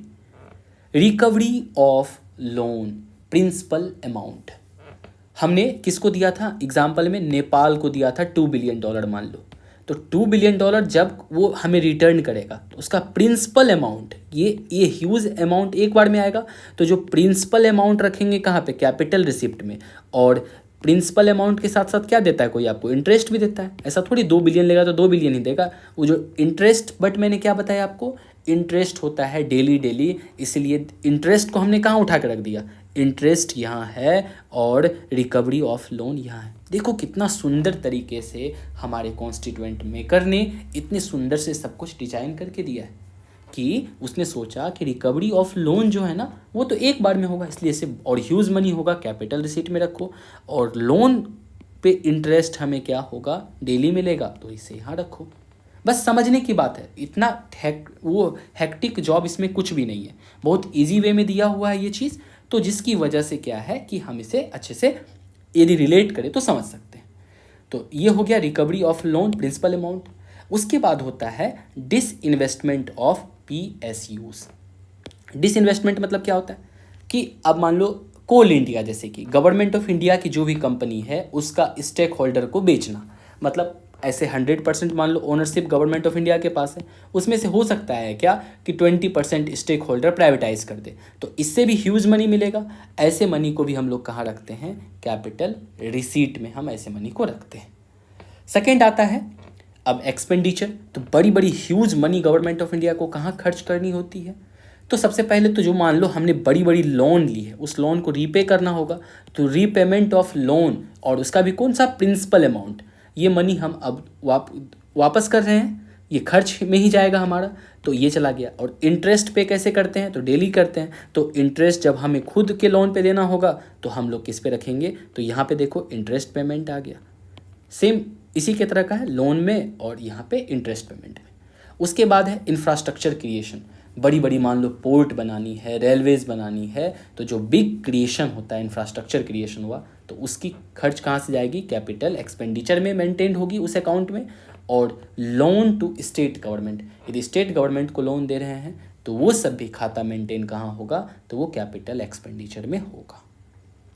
पूरी की पूरी यही कहानी थी। एक बात मेरी फिर से इसको रिकैप करूँ तो सिंपल भाषा में इतना समझिए, बजट एक पेपर है, उस पेपर में हमें ये दिखाना है, हमें एक खाता मेंटेन करना है कि गवर्नमेंट को कहाँ से कितना पैसा आ रहा है, कहाँ से कितना जा रहा है। तो गवर्नमेंट ने क्या किया, उसको दो कैटेगराइज कर लिया, एक की स्मॉल अमाउंट के लिए, एक बिग अमाउंट के लिए। स्मॉल अमाउंट में डेली स्मॉल अमाउंट कहाँ से आ रहा है मनी और कहाँ डेली खर्च हो रहा है, उसको कहते हैं रेवेन्यू रिसीट। जहाँ से मनी आ रहा है और जहाँ खर्च हो रहा है उसे रेवेन्यू एक्सपेंडिचर। बड़ी बड़ी मनी को हमने कैपिटल अकाउंट कहा, उसमें मनी जहाँ से आ रहा है उसे कैपिटल रिसिप्ट बोला, और जहाँ खर्च हो रहा है कैपिटल एक्सपेंडिचर बोला। बस इतना ही, क्वाइट सिंपल ये चीज़ है। अब जो आपने देखा बजट में रेवेन्यू अकाउंट, उसी चीज़ का जो ऊपर मैंने लिखा है, इससे अब हम लोग कुछ फार्मूला को डिराइव करेंगे और समझेंगे। आपने देखा रेवेन्यू अकाउंट छोटी पर्स, कैपिटल अकाउंट बड़ी purse, revenue receipt capital, revenue expenditure capital receipt capital expenditure. यदि हम टोटल को देख ले कि यहाँ से अब आप देखो ये पूरी की पूरी आप ये टोटल कितना हुआ यहाँ पे गवर्नमेंट ऑफ इंडिया के, तो ये रिसीट यहाँ से और यहाँ से, तो revenue receipt plus capital receipt ये दोनों क्या हो गया, गवर्नमेंट ऑफ इंडिया का इनकम हो गया, and revenue expenditure capital expenditure ये खर्च हो गया। यदि टोटल आप जोड़ देते हो इसे कहते हैं बजट डेफिसिट। मतलब क्या कि टोटल एक्सपेंडिचर बताइए कितना हो रहा है। मान लो गवर्नमेंट ऑफ इंडिया को खर्च कितना पड़ रहा है, एज एग्जाम्पल मान लेते हैं टोटल एक्सपेंडिचर 100 रुपीज़ का हो रहा है। ये 100 रुपीज़ जो है यहाँ का भी है। रेवेन्यू एक्सपेंडिचर मान लो इस जगह पे खर्च कितना हुआ होगा, तो इस जगह आप सपोज करो कि रेवेन्यू एक्सपेंडिचर हमें 40 रुपीज़ खर्च हो रहा है और कैपिटल एक्सपेंडिचर हमें 60 रुपीज़ खर्च हो रहा है। मतलब गवर्नमेंट ऑफ इंडिया 60 रुपये खर्च करेगा, repayment of loan, infrastructure creation और लोन टू स्टेट गवर्नमेंट 40 रुपये इधर खर्च कर रहा है। टोटल 100 रुपीज़ खर्च हुआ। लेकिन सोचो गवर्नमेंट ऑफ इंडिया को रिवेन्यू आ रहा है कितना, वो मात्र 80 रुपीज़ का आ रहा है। तो ये कहाँ से मनी आ रहा था, मान लेते हैं रेवेन्यू रिसीट से आ रहा है आपको 50 रुपीज़ और यहाँ से मान लो आ रहा है 30 रुपीज़, कैपिटल रिसीट से 30 रुपीज़, तो 80 rupees he government of India को आ रहा है। तो टोटल इसको जब सम करेंगे तो कितना हो जाएगा, ये 20 रुपीज़। तो ये 20 रुपीज़ को बोलते हैं बजट डेफिसिट। बजट डेफिसिट मतलब क्या, गवर्नमेंट को 20 रुपये अभी भी घट रहा है उसकी पूरी खर्च को चलाने के लिए। लेकिन इस अमाउंट से फिर हमारे कुछ अर्थशास्त्री ने कहा कि बजट डेफिसिट में आप लोन्स एंड बोरोइंग को क्यों शामिल कर रहे हैं। मान लो पूरी बजट डेफिसिट में आप तो ये भी जोड़ लिए हैं ना कि कितना पैसा आप ये लोन ले रहे हैं किसी से, ये वाला अमाउंट, लोन वाला अमाउंट को छोड़ के बताइए कि गवर्नमेंट ऑफ इंडिया को कितना अर्निंग हो रहा है और कितना खर्च कर रहा है। लोन लेके तो आप पूरा ही लेंगे मान लो आपने कभी, तो इससे जनता को क्लियर मैसेज नहीं जाएगा कि देश की हालात क्या है। मतलब देश की हालात इन द सेंस कि हमारी, जैसे हर घर की यही नियम है ना, यदि मान लो आपके घर में 100 रुपये डेली आ रहा है और आपकी 80 रुपये ही खर्च हो रही है, तब तो ये वेल एंड गुड है, आप 20 रुपये सेविंग कर रहे हो। लेकिन सोचो किसी भी घर में यदि 100 रुपीज़ इनकम हो और 120 रुपीज़ खर्च हो तो ये घर तो बर्बाद हो जाएगा। तो इसीलिए तो कुछ उसके बाद अर्थशास्त्री ने ये कहा आप हमें एक्चुअली बताइए कि कितना आपकी इनकम हो रही है और कितना खर्च कर रहे हैं, लोन वाला अमाउंट को छोड़ दीजिए। तो जब हमने लोन और बोरोइंग्स को हटा दिया बजट डेफिसिट से, तो इस वर्ड को कहते हैं physical deficit, that is FD इसे कहते हैं। जब एफडी मतलब टोटल क्या हो गया, ऐसे समझना है ऑल अमाउंट पूरी की पूरी revenue receipt, capital receipt, revenue expenditure, capital expenditure minus loans and borrowing हटा दिया, इसे कहते हैं। फिर इसके बाद अर्थशास्त्री ने बोला थोड़ा इसे और प्यूरिफाई कीजिए।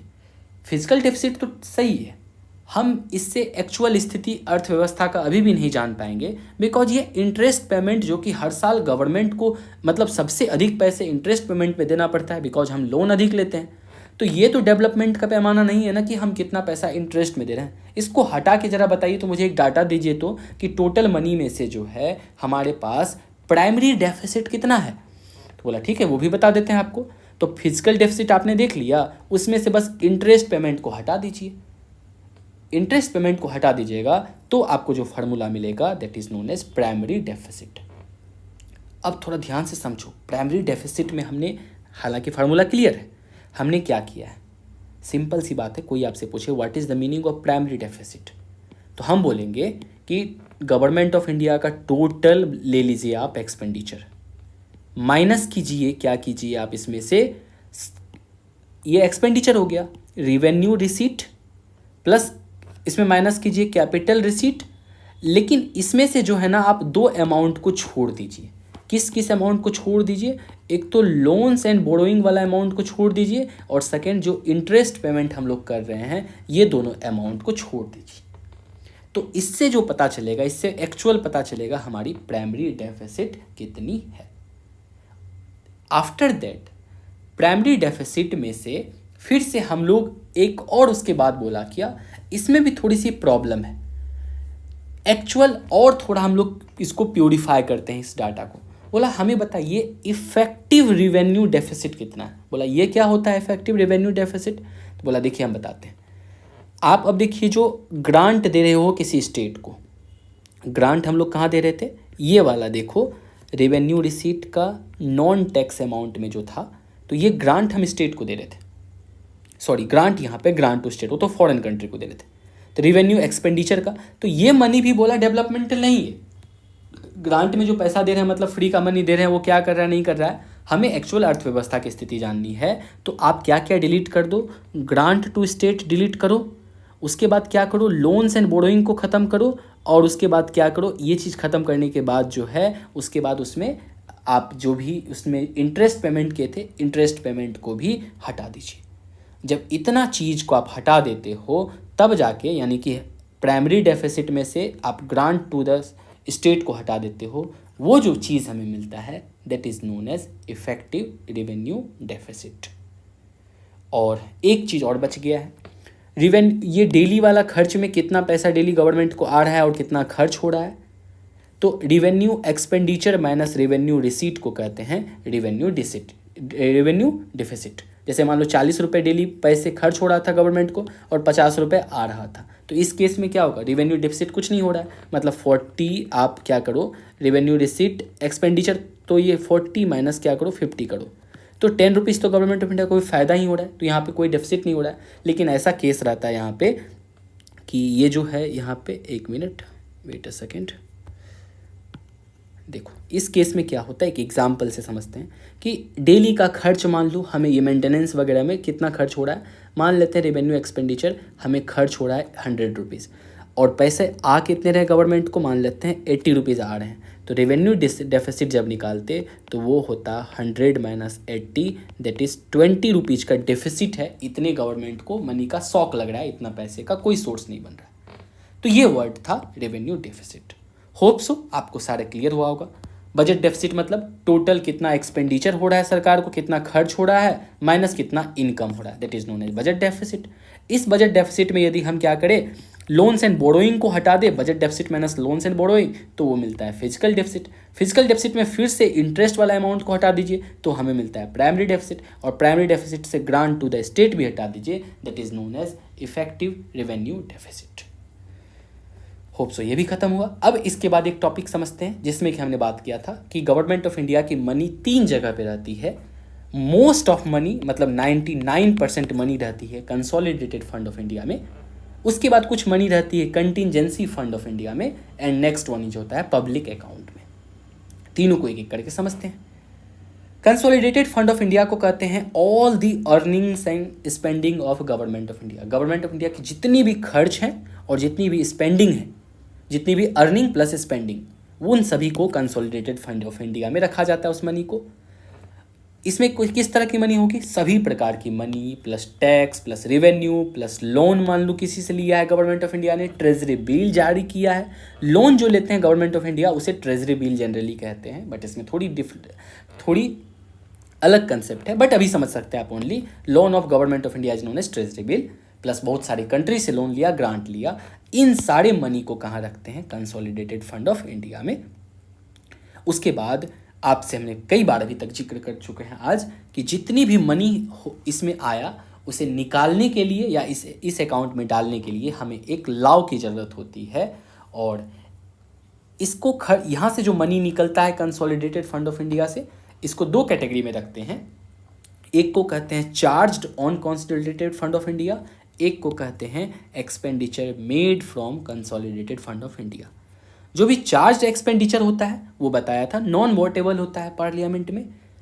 क्यों? क्योंकि इससे किसी की सॉवरेनिटी, जैसे कि हमारे पास सुप्रीम कोर्ट का जज है, सीएजी है, इलेक्शन कमिश्नर, प्रेसिडेंट है, उन्हें कोई उसकी जो unity, integrity and then after transparency है उस पर कोई प्रभाव ना पड़े, इसलिए इसकी मनी नॉन वोटेबल होती है। एक्सपेंडिचर मेड फ्रॉम सीएफआई, इसके लिए तो पूरी कहानी हमने देखा ही कि कैसे टोटल 101 डिमांड फॉर ग्रांट बनेगा, देन आफ्टर अप्रोप्रिएशन बिल में इसे बांधा जाएगा, पूरा ग्रांट को पास किया जाएगा, देन आफ्टर फाइनेंस बिल, तो ये सारी प्रोसेस हमने देखा सीएफआई की।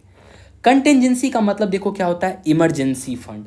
तो कुछ मनी होते हैं ना कि हम लोग घर में ही क्या करते हैं, इमरजेंसी के लिए निकाल के रखते हैं। उसी तरीके से हम लोग क्या करते हैं, CFI से ही कुछ मनी को इमरजेंसी फंड के लिए रख देते हैं। और इसकी मैक्सिमम लिमिट पहले 500 करोड़ हुआ करती थी, अब इसकी लिमिट बढ़ा के ये 30,000 करोड़ तक हो सकती है। इसे हमने बढ़ाया रिसेंटली में, और 30,000 करोड़ तक ये इंक्रीज हो सकता है। ये फॉर अनफोर्सिन एक्टिविटी, मान लो कहीं पे फ्लड आ गया, कोरोना आ गया, ऐसे में खर्च जब इमीडिएटली गवर्नमेंट ऑफ इंडिया को करनी है तो वो इस फंड से कर सकता है। उसके बाद आता है एक कहते हैं पब्लिक अकाउंट।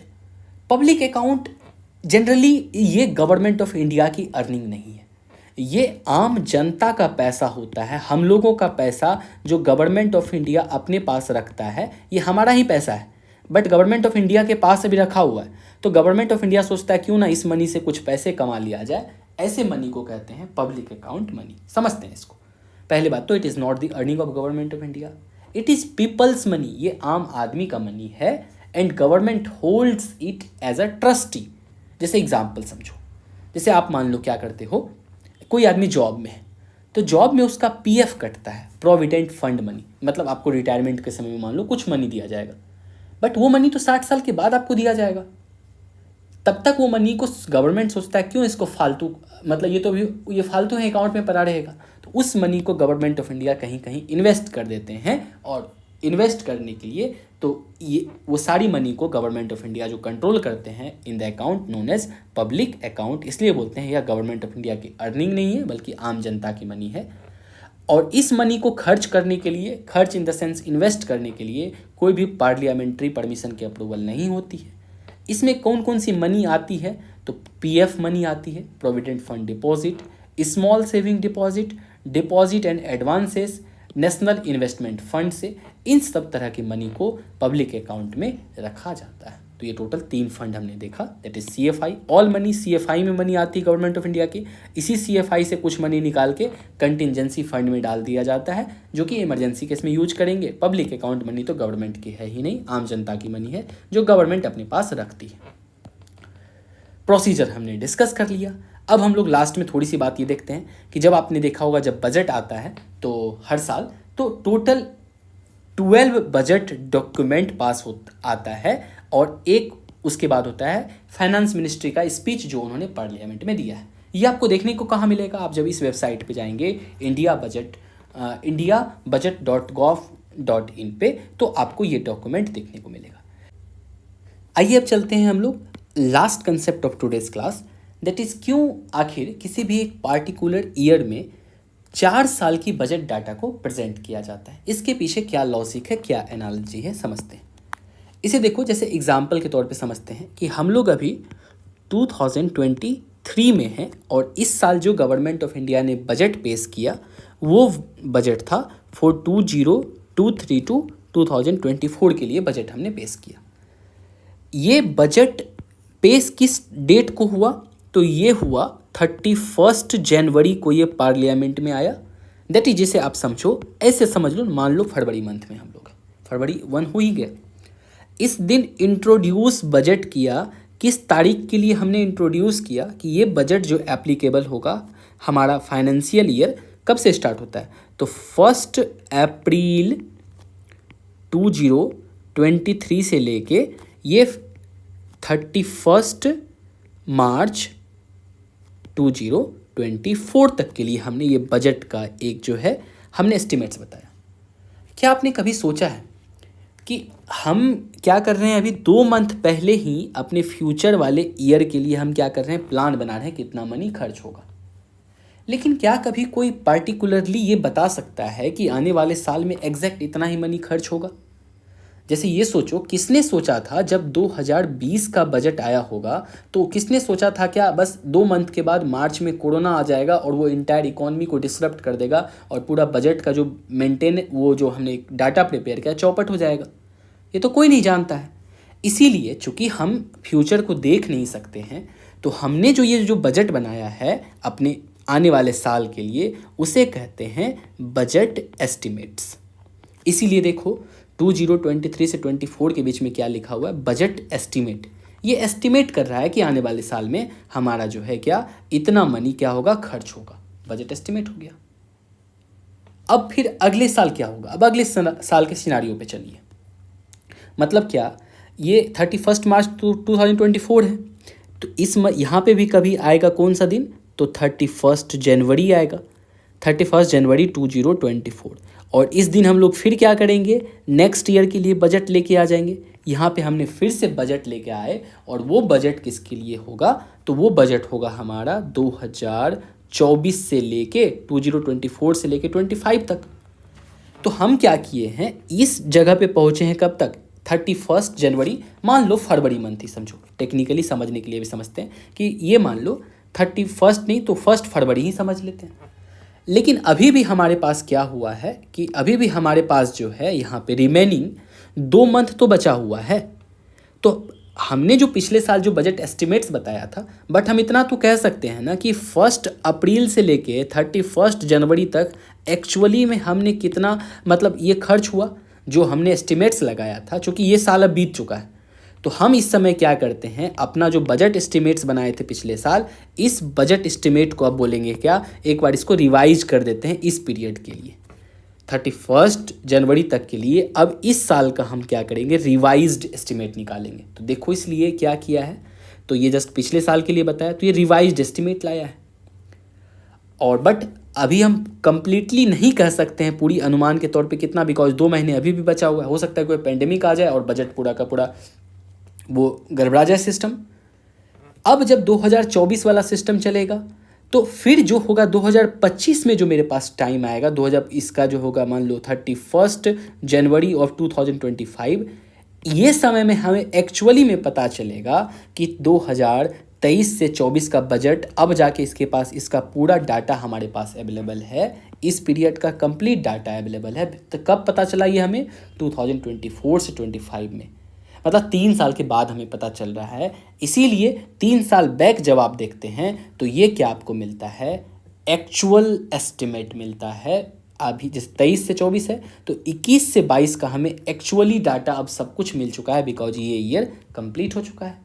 एक तो होगा बजट एस्टिमेट्स, ये पहले स्टार्टिंग में जब बजट निकला होगा 2022 का, तो वो बजट एस्टिमेट निकला, अगले जनवरी तक में उसको रिवाइज कर दिया गया, और फिर 23 में ये एक्चुअल बजट है, इसका जो यहाँ पे एक्चुअल आ गया। इसीलिए हर साल 4 ईयर का डाटा प्रेजेंट किया जाता है। और उसके बाद आपको मैंने जितना कंसेप्ट बताया है वही चीज़ यहाँ पे लिखा हुआ है कि रिवेन्यू रिसीट कितना होगा, कैपिटल रिसीट क्या था। अब आपको सब चीज़ का मतलब पता है, रिवेन्यू रिसीट का मतलब क्या होता है, जो डेली का छोटा छोटा खर्च आ रहा है अकाउंट में, इसमें एक्सपेंडिचर होगा, इसमें जो है क्या रिसीट होगा। कैपिटल रिसिप्ट बड़ी बड़ी अमाउंट होगी। टोटल रिसिप्ट, तो इस साल गवर्नमेंट ऑफ इंडिया ने कितना खर्च करने का प्लान किया है, तो 45,000 करोड़ का गवर्नमेंट ऑफ इंडिया ने एस्टिमेट बनाया है। 45,000 करोड़ रुपीज़ जो है खर्च किया जाएगा। अब इतना खर्च करेगा तो इतना मनी भी हमें चाहिए, तब तो खर्च होगा, तो 45,000 करोड़ मनी भी चाहिए। लेकिन मनी को फुलफिल करने के लिए हम लोग जो मेजरली लेते हैं कितना, तो हमारे पास लगभग जो है, आपको ये फिजिकल डेफिसिट से पता चलेगा कि हाँ एक्चुअली लोन वाला अमाउंट को छोड़ दे तो इतना पैसा हमें किसी से लोन में ले रहा है, कर्ज लेना पड़ रहा है। इसे मैंने देखो एक समराइज्ड वे में मैंने यहाँ पे एक प्रेजेंट किया है। अब हम लास्ट अपने बजट इस क्लास को ख़त्म करेंगे। ये गवर्नमेंट ऑफ इंडिया था, हमने आपको बताया इस साल कितने का हमने एस्टिमेट किया है। 45,000 करोड़ हमें खर्च करनी है। इस 45,000 करोड़ में गवर्नमेंट ऑफ इंडिया को पैसा मिलेगा कहाँ से, तो 26 लाख करोड़ जो है सरकार को, 45 लाख करोड़ होगा, सॉरी मैंने अभी तक 45,000 करोड़ बोला है, बट ये 45 lakh crore government of India खर्च करेगा, जिसमें से 26 लाख करोड़ सरकार को टैक्स और नॉन टैक्स से मिल जाएगा। 23,000 करोड़ गवर्नमेंट को रिकवरी ऑफ लोन से मिलेगा, जिसको मान लो पहले लोन दिया था वो हमारा पैसा वापस करेगा 23,000 करोड़। और अदर जगह से पैसा हमें 61,000 करोड़ मिलेगा। और मेजरली ये पैसा देखो हमें क्या करना होगा, ये पैसा हमारे पास जो नहीं है, ये मनी हमें लोन लेना होगा आइदर फॉरेन कंट्री से या कोई फॉरेन इंस्टीट्यूशन से। 17 लाख करोड़ हमें लेना होगा, तब जाके इतनी मनी हम लोग खर्च कर पाएंगे। और ये हमारा एक्सपेंडिचर है 45 लाख करोड़ का है, कब के लिए, 2023 से 24 का। और ये बजट एस्टिमेट्स है, ये मनी ऊपर नीचे जा सकता है बिकॉज हमने फ्यूचर के लिए प्रिडिक्ट किया। ये 45 लाख करोड़ मेजरली कैसे कैसे खर्च होगा, मान लो इसमें से हम लोग जो है इंटरेस्ट पेमेंट करेंगे 10 लाख करोड़। सोचो कितना बड़ा अमाउंट हमारे पास सिर्फ इंटरेस्ट देने में जा रहा है। क्यों? क्योंकि आधी बजट का पैसा तो हमें लोन से ही मिल रहा है, तो इंटरेस्ट देना ही पड़ेगा। उसके बाद डिफेंस पे हम लोग खर्च करेंगे 2,74,000 करोड़, सब्सिडी हम लोग 3 लाख करोड़ का लगभग देंगे, स्टेट को पैसा मिलेगा, पेंशन दिया जाएगा, हेल्थ पे 74,000 खर्च करेंगे हम लोग, एजुकेशन पे 50,000 करोड़, और एक्सटर्नल अफेयर्स के थ्रू भी इस तरीके से, ये मोटा मोटी इस तरह से हम लोग खर्च करते हैं पैसे को।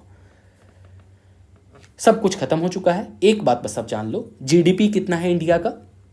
जीडीपी का मतलब क्या होता है? भारत देश के टेरिटरी के अंदर में 130 करोड़ से अधिक पीपल रहते हैं। इसमें मैं ये नहीं कह रहा हूँ कि सिर्फ ये इंडियन पीपल रहते हैं, फॉरेनर पीपल्स भी रहते हैं।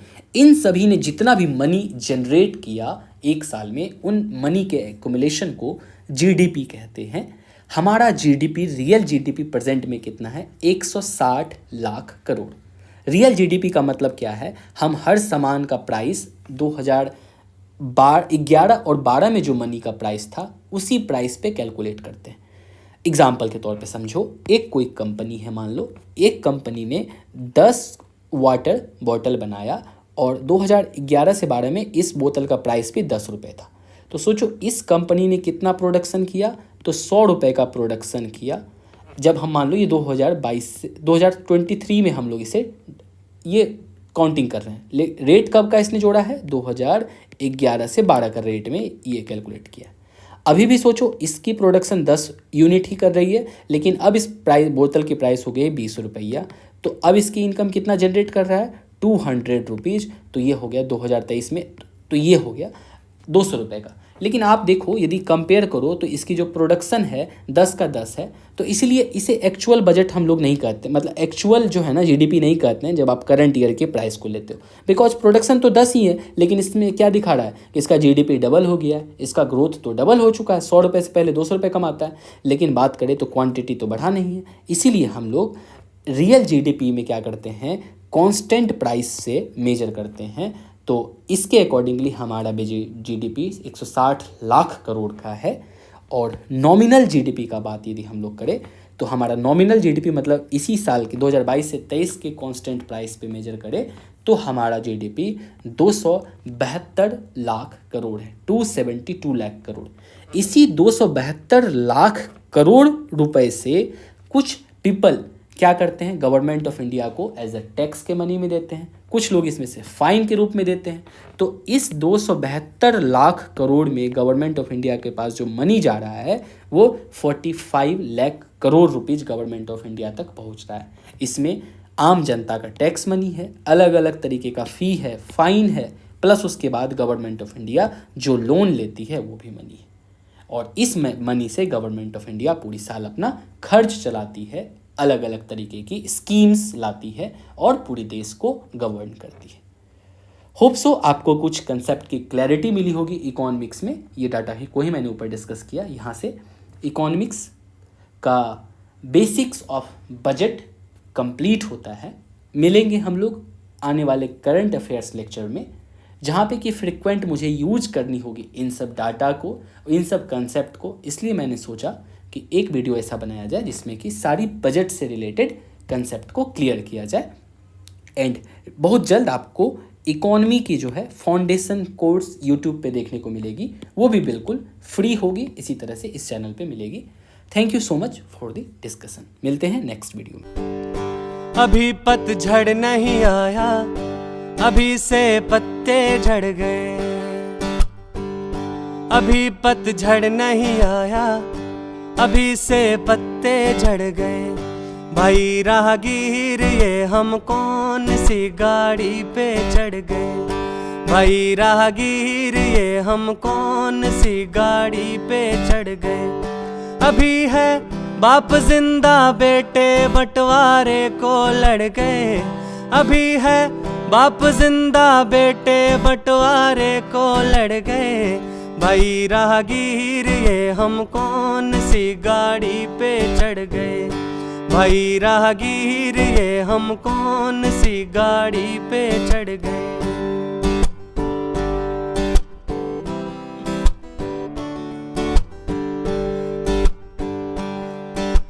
रह के भूखा लड़के लेखक बन गया वो। झुकने को कहा दुनिया ने, लेकिन तन गया वो। सबने कहा लिख शहद, मगर उसने तेजाब लिखी। और बातें भी दो चार नहीं, एक पूरी किताब लिखी, एक पूरी किताब लिखी। ठेले पे समोसे के उसके फिर पन्ने फट गए। भाई राहगीर ये हम कौन सी गाड़ी पे चढ़ गए। भाई राहगीर ये हम कौन सी गाड़ी पे चढ़ गए।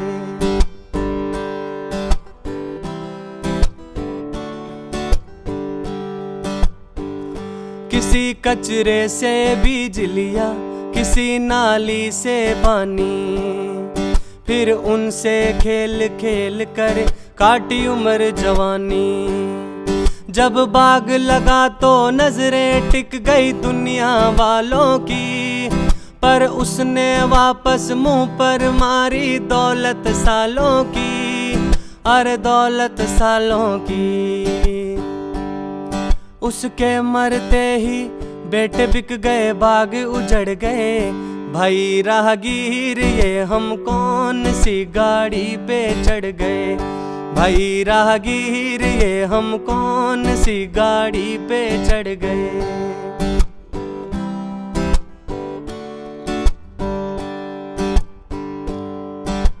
मेले में जो थी सबसे बढ़िया खरीद कर, बड़े चाव से लाई थी एक अंगिया खरीद कर। उसको पहन गली में एक चक्कर लगाने गई। नई अंगिया में क्या लगती थी सबको दिखाने गई, सबको दिखाने गई। वापस आने से पहले ही टांके उधड़ गए। भाई राहगीर ये हम कौन सी गाड़ी पे चढ़ गए। भाई राहगीर ये हम कौन सी गाड़ी पे चढ़ गए।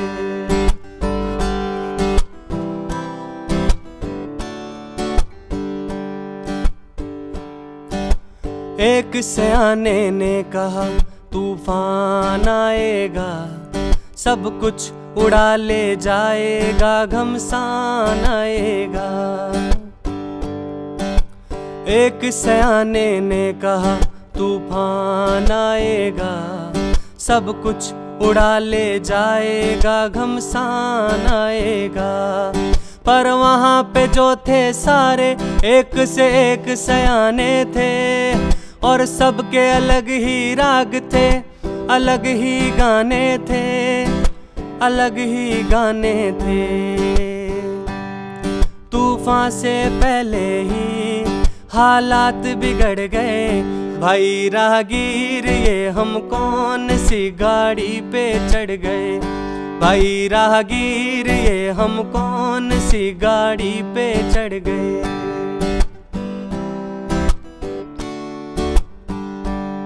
सूरज उगने से लेकर वापस उगने तक, वो रहा सोचता सपनों पर है उसका हक।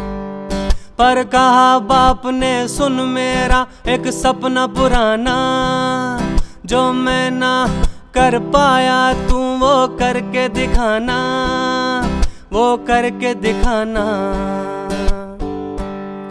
फिर दबे दबे दिल में उसके वो सपने सड़ गए।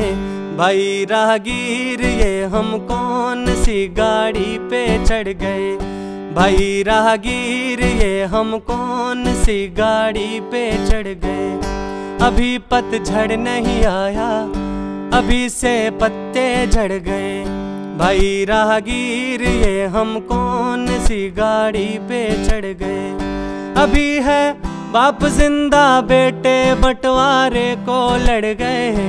भाई राहगीर ये हम कौन सी गाड़ी पे चढ़ गए। भाई राहगीर ये हम कौन सी गाड़ी पे चढ़ गए।